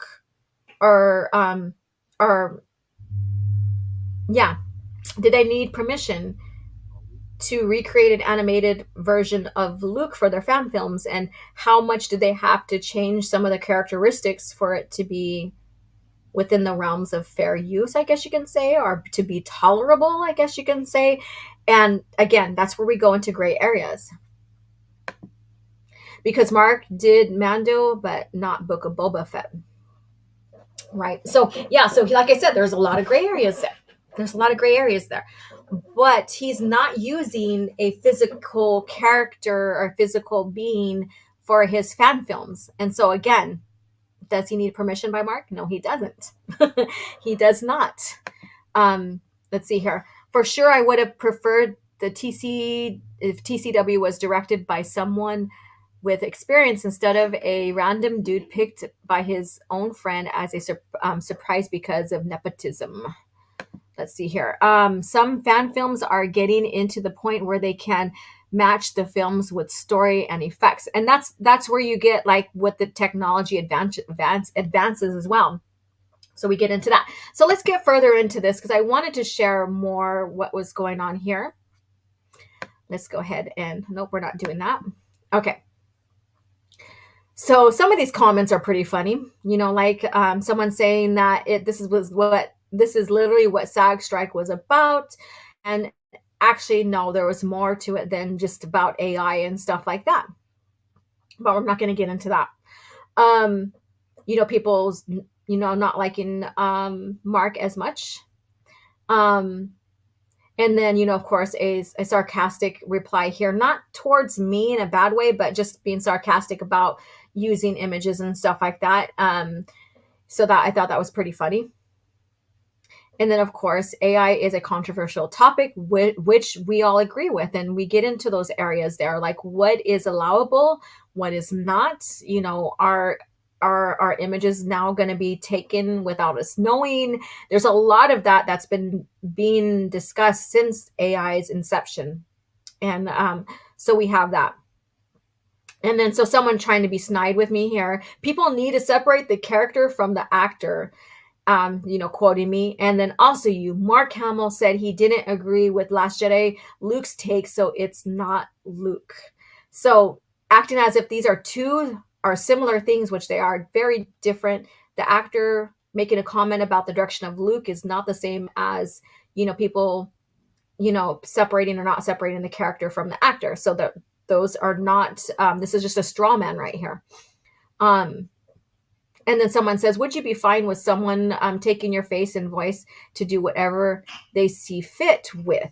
And again, they're not realizing that Mark gave up his rights to his likeness as Luke. It's now forever ingrained as Luke Skywalker, and he doesn't have rights or say to it. And then I was like, do you understand selling your likeness as a character? As a character. Once that is done, you don't have say on who draws, paints, or use that character. You clearly don't see the difference, do you? And I think there's more replies I haven't seen since then. So let's see what this has to say. Sorry, I forgot morals are left at the door with fandom nowadays. My mistake. And this is not about morals. This is about basically, the rights that these actors give up, when they build this character. And Star Wars is a multimedia franchise. So it's not like these are always physical characters. This is a lot more of like going into books and comics and visual novellas and stuff like that. So this is not about morals. It's more or less that the truth is Mark gave up his likeness, sold his likeness for the character Luke Skywalker, for the franchise to be used and for it to be seen and reduplicated and stuff like that. He doesn't have basically a say. May sound sad in a sense, but he was paid for it. He knew what he was getting into, all of that. And I think that's part of what actors and actresses do, is that they give up their likeness for that character, and it's no longer in their control. It's now the franchises and stuff. So bad thing? Not really. They helped create an awesome character. Also reminds me again, when did Mark sell his likeness to Star Wars? Very gently curious, must have been a huge sell. He, like I said,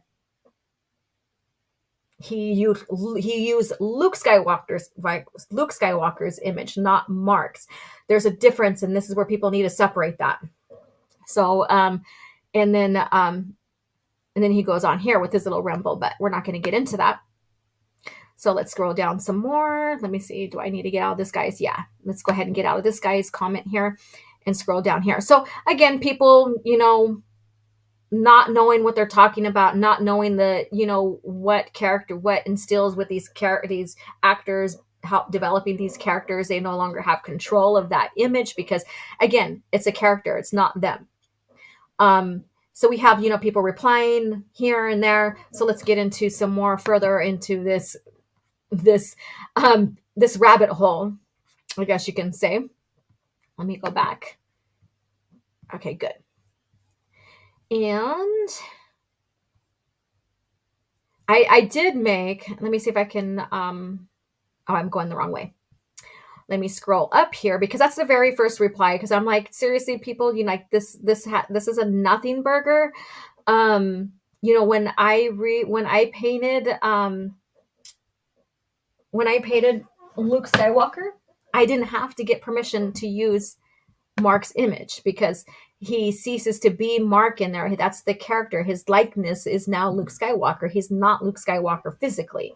And so we have this person here. Many of you guys might know who this Jacob is through Raging Rhino and other people. And I've shared some of his stupid stuff. Star Wars theory. And it's funny that he kind of blanks out or doesn't type in his full names, even though he shares a clip of his channel here, says he has the biggest Star Wars channel on the planet, when the title quite literally goes to the official Star Wars channel.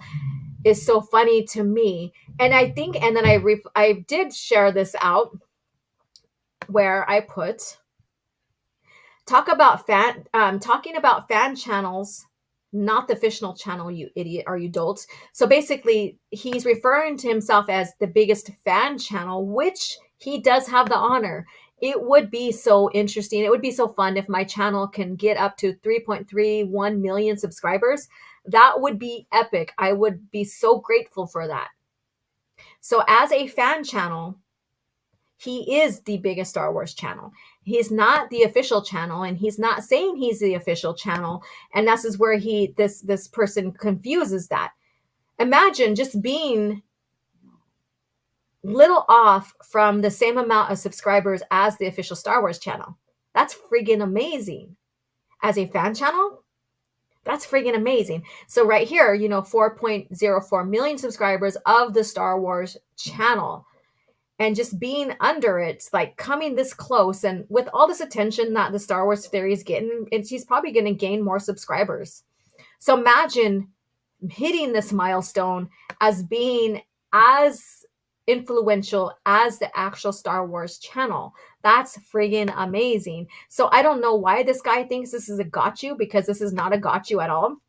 In fact, I don't agree with a lot of things that Star Wars theory has, does and implies, but it's his channel, and he's been quite successful. So me agreeing me not agreeing doesn't have any impact, right? And he's been successful. Good for him. He knows what he's doing. He knows what his subscribers' wants and needs are, and he is giving it to them that way. And when he wanted to collaborate with other channels when that whole big ordeal happened, I decided not to throw my name out there or say, pick me kind of sense, because I don't agree with his direction and with a lot of things he does and say. And so I'm like, why bother? It's not going to be fun for me. It might not be fun for him to have me. And so why put myself through that? I don't need to be a part of that, nor do I need to bash him either, in a sense, to gain clout, like these people are. And just because I don't agree with his direction on a lot of things doesn't mean that I agree with people with what they're doing here as well. And it doesn't mean I'm shilling for him either, or whatever you want to call this. So, so there's that. And, then someone right here clipped a small clip of his, and we'll play this. Let me go ahead and stop this right now. We'll play this, but did a small cherry pick clip of his discussion about what's going on with all this drama. And he gives his opinion about certain groups of people, I guess you can say. And this person clips it and takes offense to it. And I thought it was funny because you don't have the whole context. So like when people cherry pick stuff like that, and then they say this is how he thinks and this is his point, and leaves out other content to it, then there's dishonesty there. And so we'll listen to this right now. So let me go ahead and put this on. Okay, let me rewind this. And nerds and geeks, real geeks. But like now you have like e-girls being like, I'm such a nerd, I'm such a geek. It's like, no, you're an opportunist.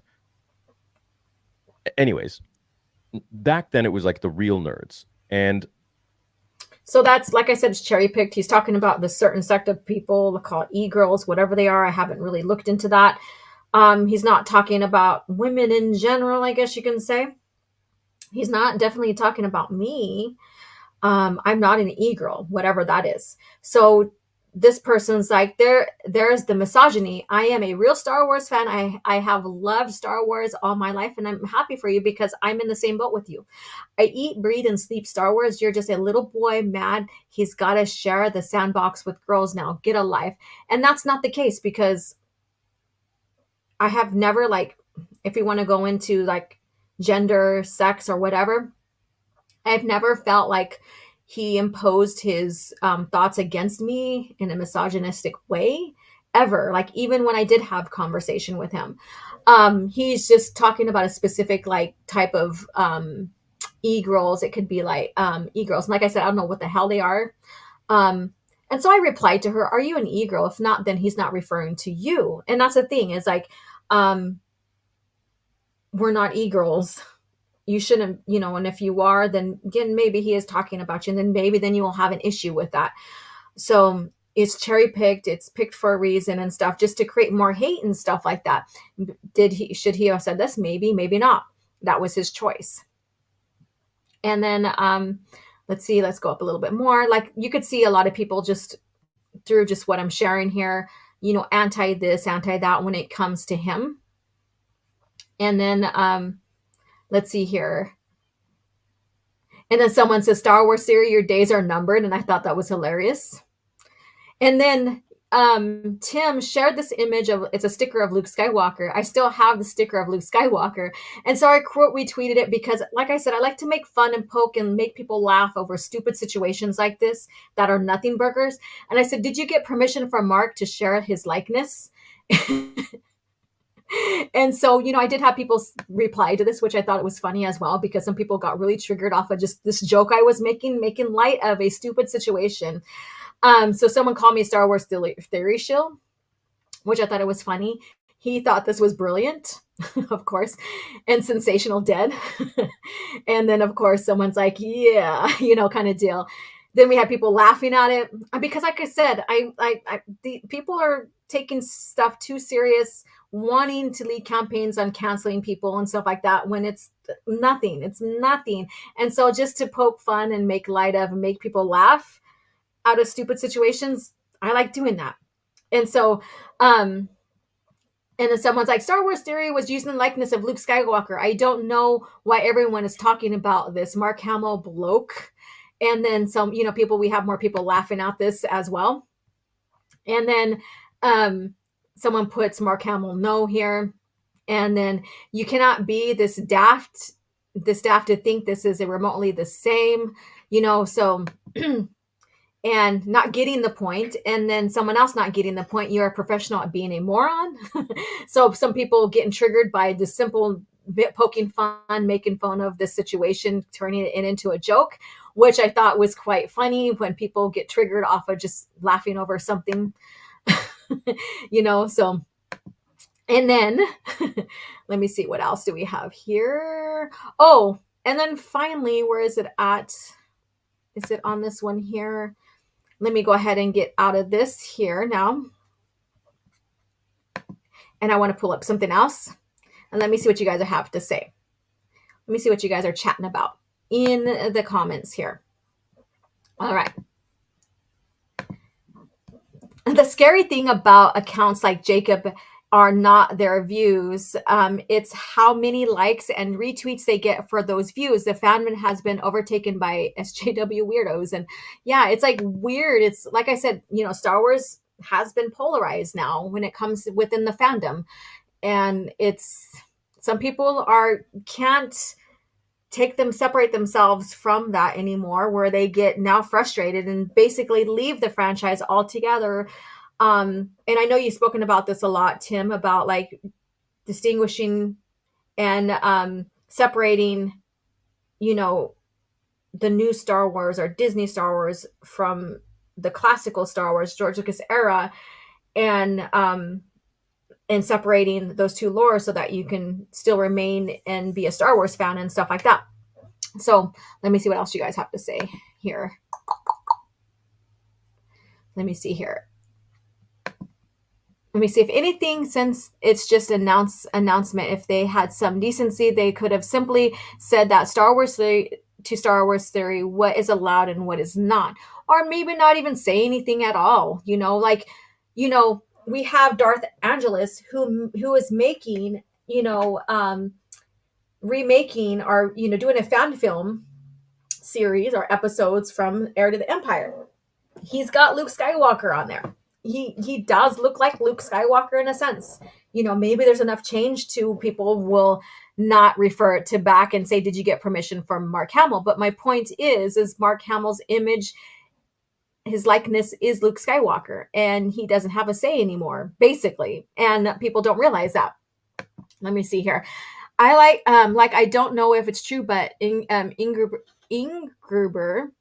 supposedly was involved in the deep fake of Harrison in Dial of Destiny.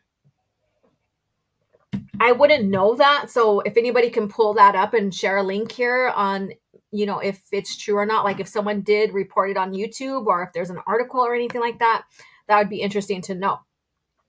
This is just blowing things out of proportion. It very much is. And it's all about a campaign. And just imagine, like, if I did something that would trigger something like this, would you want to see this happen? I mean, it's like a lynch mob going over someone because he's deciding to take his channel in a different direction, or maybe his viewpoint changed in something that they don't like, whatever it is. And so they think that they owe him, or he owes him. And because he decides to have a different opinion, I guess you can say, now they want to cancel him. I don't know. It's very odd. It's very weird. It's like a lynch mob here. It's like what they call the cancel culture. In the 70s, under Jorj, it was the original contract. I'm sure Jorj had the toys and posters already in mind. Right. And that's what people don't realize, is like he gave up his likeness for the image of Luke Skywalker. He has no more say on how that character is being drawn out, used, and so forth. Now, bringing him back physically, yeah, he'll have say, because they have to ask him to come back. There's a difference. People really want to bring Star Wars theory down. Let's see here. Like I said, I don't agree with a lot of his things, and that's why I never really put myself out there as being someone that would want to go on panel with him and have discussion. I just think that it would be miserable for me. It wouldn't be worth my time. Some people think it would be worth their time, and more power to you, and stuff. So, I didn't approach that route because I feel that, that it wouldn't be worth my time. Would it be worth the views and maybe subscribers on the channel? Maybe. But then again, do I want that quality? Those subscribers that may not agree with me and then all of a sudden turn on me in a blink of an eye. Do I want that quality of subscribers? Not really. Do I want to have reached 1 million? That would be great. I would absolutely love to be that big of a channel. Will I get there? Maybe. Well, I will be happy to get to 100,000. My channel has its own platform and stuff like that, and its own direction and stuff. And will it get me to 1 million? Maybe. Will it get me to 100,000? Maybe. Who knows? But it's about consistency. It's about quality, all of that. And so I had to make that decision. Do I want to put myself out that way under his umbrella to speak Star Wars? And was it a risk for me to think and say, oh, well, I don't think I would, fit his platform, or I would think that maybe I wouldn't be too comfortable, or, there would be too much back and forth. Yeah. So, would it really have been that way? Maybe, maybe not. But that's the decision I decided to take. And solely my decision. Other people that I know and I love and adore was like, hey, I would like to be on your channel. More power to you. That's awesome. I support you on that. I would want to see what type of conversations you bring to the table with him. I know Melvin was on there, and it was an interesting conversation and stuff. And I enjoyed it very much. Would I have made for an interesting panelist? Yes, I would have. I totally agree with that. But that's my initial decision, and that doesn't affect anybody else, nor should it. Nor should it, change my opinion on anybody who decides to go on panel with him as well. So there we go. And then it goes into agree to disagree, and having common things that we are interested in, not, and being respectful to your friends and to your colleagues, or whatever you want to call them. So there we have. With these kind of people, they don't have that.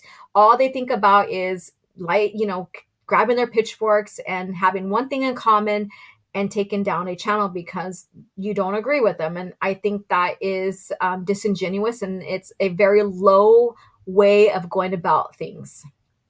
OG Star Wars, you should get 100 million subs. Well, thank you so much. I appreciate that. I appreciate the confidence that you guys have in me. Luke is Jorj, basically. So his dreams and his aspirations, like some of the character in graffiti, you take a piece of yourself when you create something, whether deliberately or unconsciously. Yeah, and that's that part too, is that you do write yourself, in a sense, in this protagonist character. And you give a part of yourself, even to the whole entire franchise or the lore that you're creating. You do give yourself, in a sense, to it. You birthed that idea. It's a part of you. And it's a very unique process, and it's Jorj was phenomenal in creating this franchise, whether you agreed with his direction with with the PT or not, or the OT or not, especially the special editions. He created something that was phenomenal that we're talking about today, forever impacting us. He ceased to be Mark Hamill and became Luke Skywalker. Yes, within that lore. I read that one already. A few of us real nerds are left. Many walked away and replaced by SJWs. Let's see here. And that's the direction that Disney is taking Star Wars and their other franchises. And it's the quality of fans that they're bringing in. I just exposed this quality, quote unquote, quality of fans. He is spot on with his comments. Let's see here. E-Girl. Girls of the Empire. Empire girl. Now, if you like expanded bootyverse, then you might get some girls of the Empire, depending on what Tim is sharing on Twitter on Saturdays. I think that's when he posts his bootyverse. So check that out. If you haven't been following him on Twitter, go ahead and check that out. So, but I think that is different than the e-girls that maybe Star Wars Theory was mentioning. I don't think I've ever heard anyone before JJ talk about Star Wars as a franchise that excluded women. And we'll get into that. Like, we're going over, it's fine, but we'll get into that because there's one more little thing I wanted to bring up. I guess we're not going to get into the Cringe Factor Screen Rant article, which is fine. This is a great Cringe Factor discussion here. But we'll get into about someone bringing up how these fans don't like strong female leads. Again, just shared this morning and I retweeted it. So we'll get into that. So thank you for bringing that up so that I know that we're going to segue into that here pretty soon. I don't share Mark's religion or political views, and rightfully so. I still love him as an actor, but I stay off his social media. You can respect him for what he brought to like Star Wars and stuff like that and still not agree with his everyday life choices, and rightfully so. So there's that. I will always pray for your success of your channel, as it's so needed for the real Star Wars to have a proper lore as George Lucas intended. Thank you so much. I appreciate your continued support. Supposedly, I think I read that already. Yeah, so if we could find, like, if it did actually happen, then let me know.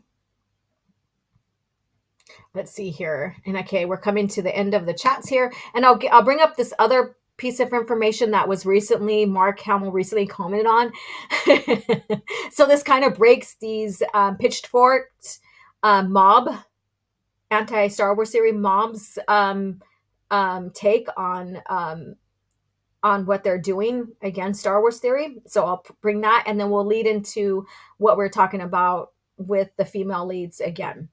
The OT, the unaltered, is Tolkien level myth. And again, we can debate on the special editions and all that. That's another thing. And some of us will agree with each other. Some of us won't. And that's the beauty of Star Wars, right? Expanded what? Expanded Bootyverse. If you're not on Twitter, then you need to go on there at least for a Saturday posting of Expanded Bootyverse. Here I'm all promoting Tim on his Expanded Bootyverse. That's hilarious. OG Star Wars, the Powerpuff Girls are more real Star Wars fans compared to J.J. Abrams. That's funny. Oh my goodness. No Cringe Factor. This is Cringe Factor. This discussion is Cringe Factor. We're just not getting into the classical articles Cringe Factor. He ignited my entire generation of imagination. Without Lucas, PJ, Lord of the Rings wouldn't even exist. Oh, so Peter Jackson's Lord of the Rings? I would suggest to get into the novels from Tolkien. You'll see the huge difference between the direction like even Aragorn is taking. But that's another discussion. If I ever get into Lord of the Rings talk, we'll discuss that. Even maybe I'll start doing segments of Lord of the Rings. We'll see. Even exists, nor would any of the great explosion of digital cinema, Marvel or comic movies era exist, etc. Let's see here. All right, so let's get into that last bit of information I wanted to share about this pitchfork, a mob against Star Wars theory. Again, I don't agree with a lot of things Star Wars theory has done. I've spoken about it on the spacing and all that. But when it comes to this, I don't think that like anyone shouldn't be facing what he's facing here. I think it's a shitty way. It's like a shitty way existence to want to cancel someone that and not knowing what you're talking about and leading this mob of cancelization and stuff like that. So let's go ahead and pull this other thing up that I want to share with you guys. Let's see here. Windows, where is it at? I have to pull it up here. There we go. Windows. Okay. So this one is on another browser, so I don't have the night version up, the dark. But anyways, so here it is. So this came up this morning and I had to retweet it. This goes into Star Wars theory. Mark Hamill doesn't like me. Well, this sucks. And this is basically a sarcastic title to his video. I will gladly not make any project that he doesn't want me to make. Then that's meaning Mark Hamill. All my Star Wars fan film projects are non-profit, no crowdfunding, and run no ads. All projects are paid from the pockets. So, from his pockets. And it goes on and I didn't go back and find the actual post, so I'm not going to be able to show more. But he's being a little transparent here. Is he bowing down to this mob? Maybe, maybe not. Who knows? Maybe, more than likely.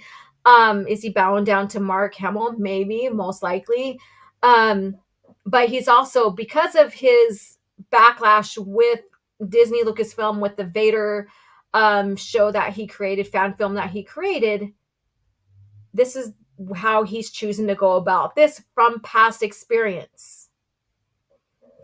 And this guy, Alex, says, at Mark Hamill, you mad at theory? And Mark Hamill says, no. So I think this is the ending discussion on all of this. Mark's not mad. Mark was just commenting with a simple reply. No, he didn't ask me. Doesn't mean anything other than, no, he didn't ask me. And then again, someone asked Mark, are you mad at theory? And he's like, no, end of discussion here. Should be the end, but is it? No, it's not. So I just wanted to share that with you guys to show that should be the end of discussion, but it's not. It won't be for a while. We'll still continue to see this going on. I do not support this mob mentality, even though I don't support theory in a sense on his direction with his channel. I don't think anybody should go through this kind of mob situation and this cancellation situation as well. Diddley Squat says, because Leia wasn't the original sister. There was no one alluded to who the original sister was. So that's where George was able to make her the original sister. So there we go. But we're getting into the talk of the special editions, which we're not going to really elude on, but you guys continue to create conversation down there. You mad at theory? No. I know, right? So that's end of discussion. Are you mad at theory? No. So let me go find, while you guys are discussing the special editions here, let me go find that tweet that I want to share. It's not going to take long whatsoever. I just didn't have it ready. Let's go on here. And here it is. I'm going to share here because I thought this was quite interesting here. And I thought we're way past this ordeal, but apparently not. So I just wanted to bring this up because it's a topic that, as a woman, I need to touch basis on, I guess you can say. So let's see here. Here it is. Yeah, that's the right one. All right, so here we go. So this lady right here, I'm going to click onto hers, Isabella, and I think I've had disagreements with her in the past. Her name is very similar or very familiar with me. In 1977, Princess Leia literally called Darth Vader a bitch when the Empire was holding her prisoner, and some of y'all still don't think female characters should be powerful and take up space. So I don't know, maybe she woke up and she was on her period. I don't know. Maybe she was, or maybe someone, brushed her the wrong way. I don't know why she decided to post this. And this was 13 hours ago, because no one is discussing on on female characters shouldn't have powerful um characterizations or take up space in the lore that they're created in, because this is an example. As you point out, this is an example, but this is back in 1977 and everybody loved Leia. George's focus on Leia was very apparent to fans, male and female, of the time, and they welcomed her. They welcomed her with open arms. And then then from there we started getting other female protagonists in other films and stuff like that were badass and took up plenty of space. So I don't know why she's not alluding to why she decided to post this. Maybe it's a further discussion on maybe Rey Palpatine. Who knows? But this is my reply. No one ever had a problem if the character was powerful, took up space, held her own, etc. In fact, Leia is that example, as you stated, and she was very much well received then and now. You know what the common denominator is?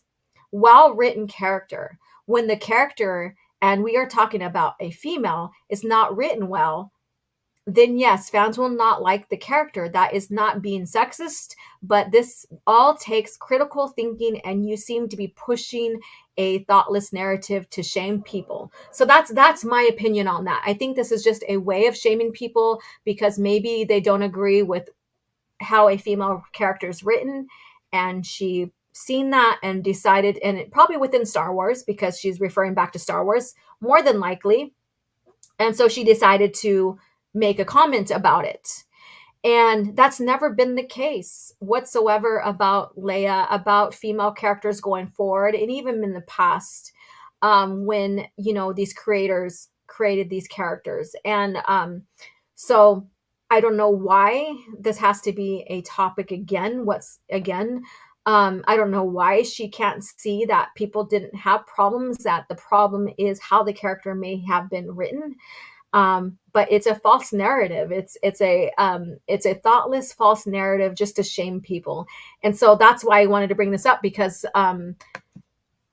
it's never been a problem with fans if a female character held space, was powerful, had character, like had a rough demeanor, a sarcastic demeanor, a leadership role, or what have you.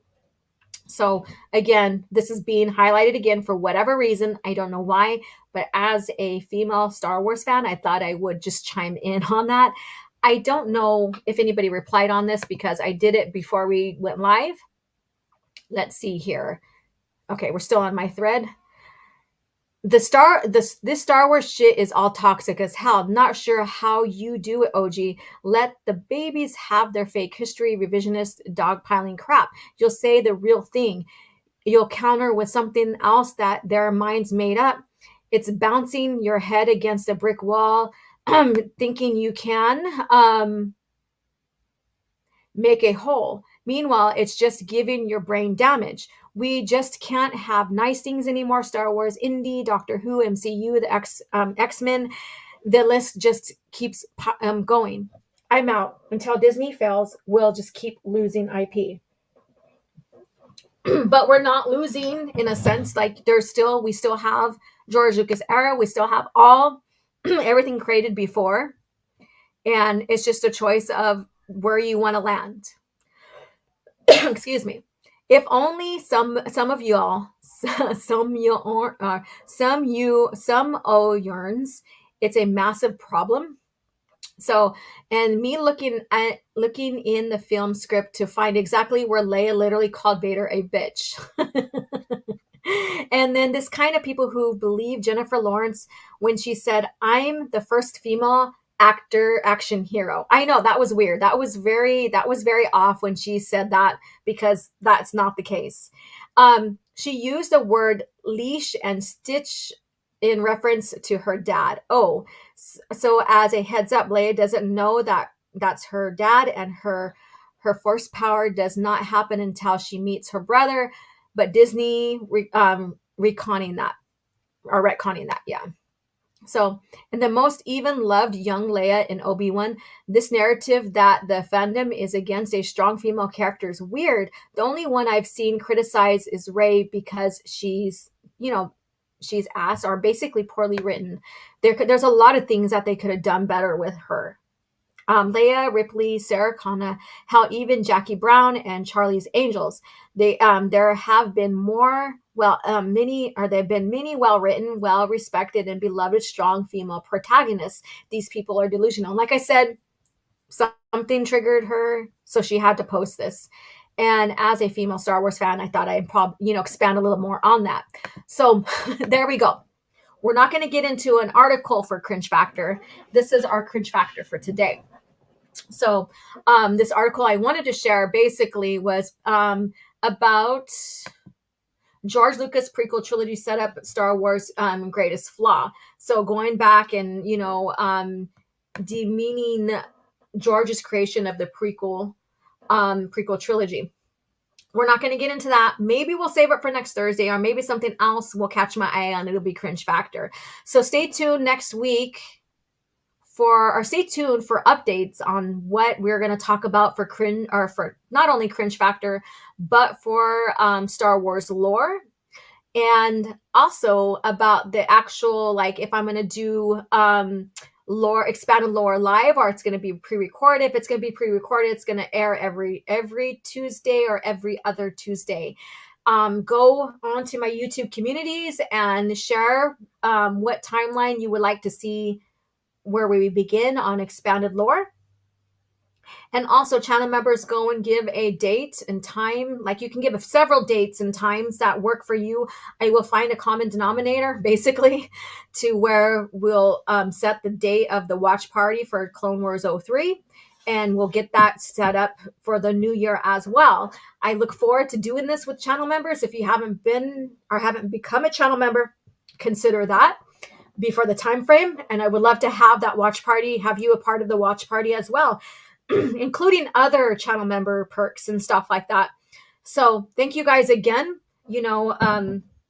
Whether you give this mob attention or not, that's up to you.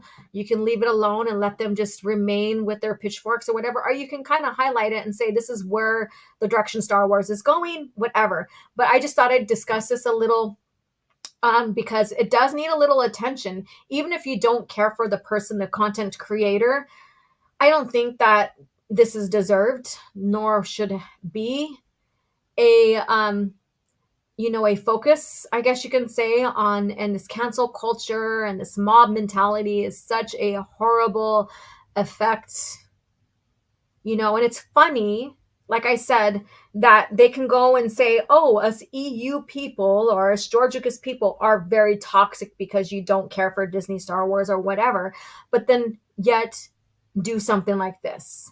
That's the hypocrisy of it all. So thank you guys again for tuning in and continuing to contribute to the channel as subscribers, as members, and, allowing yourself to be involved in these conversations with the Star Wars lore. I greatly appreciate every single one of you. And please smash the like button. If you're catching the replay, then let me know you hopped in and, chime in on the conversations. I always like to see that. Even if I don't reply and I heart it, I like to see that, because then it creates the conversation to continue, whether it's with me or another person coming in. As long as you're not creating drama, I'm perfectly fine. If it's a small debate on like I wouldn't say disagreement on which how you like a character or not, then that's fine. Be civil. That's all I ask for. Civility. Civility. And let me see here. OG Star Wars listening to Britney Spears Toxic now. That's funny. I forgot all about that one. OG Star Wars, may the force be with you. Thank you so much. And again, so stay tuned for, some new content coming out for the channel coming forward in 2024. Again, I'm so grateful for you guys being here with me and for all these years. And may the channel continue to grow and thrive. And thank you guys again. And as always, may the force be with you. And we shall continue to converse or create conversation on Twitter, here in YouTube. And I greatly appreciate you guys. The fate of the galaxy is now in your hands. With the new LEGO Star Wars Slave 1, you can load Captain Solo, arm your weapon systems, man the cockpit, and take off with the most feared ship in the galaxy. But watch out for rebel ships. No matter the enemy, no matter the firepower, you control the action. With the new LEGO Star Wars collection.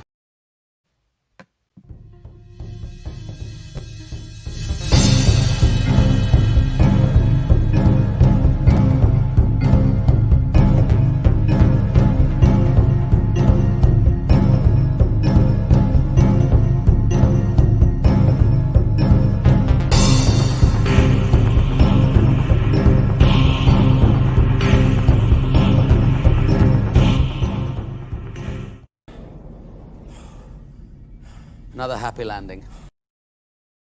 I have fought the worst of all wars and witnessed the redemption of evil. I have seen balance restored to the Force. But order can turn to chaos, as it did when I was born. Now, with my loved ones and my loyal allies, I face a new challenge unlike any before. And I'm not sure if this time we can win.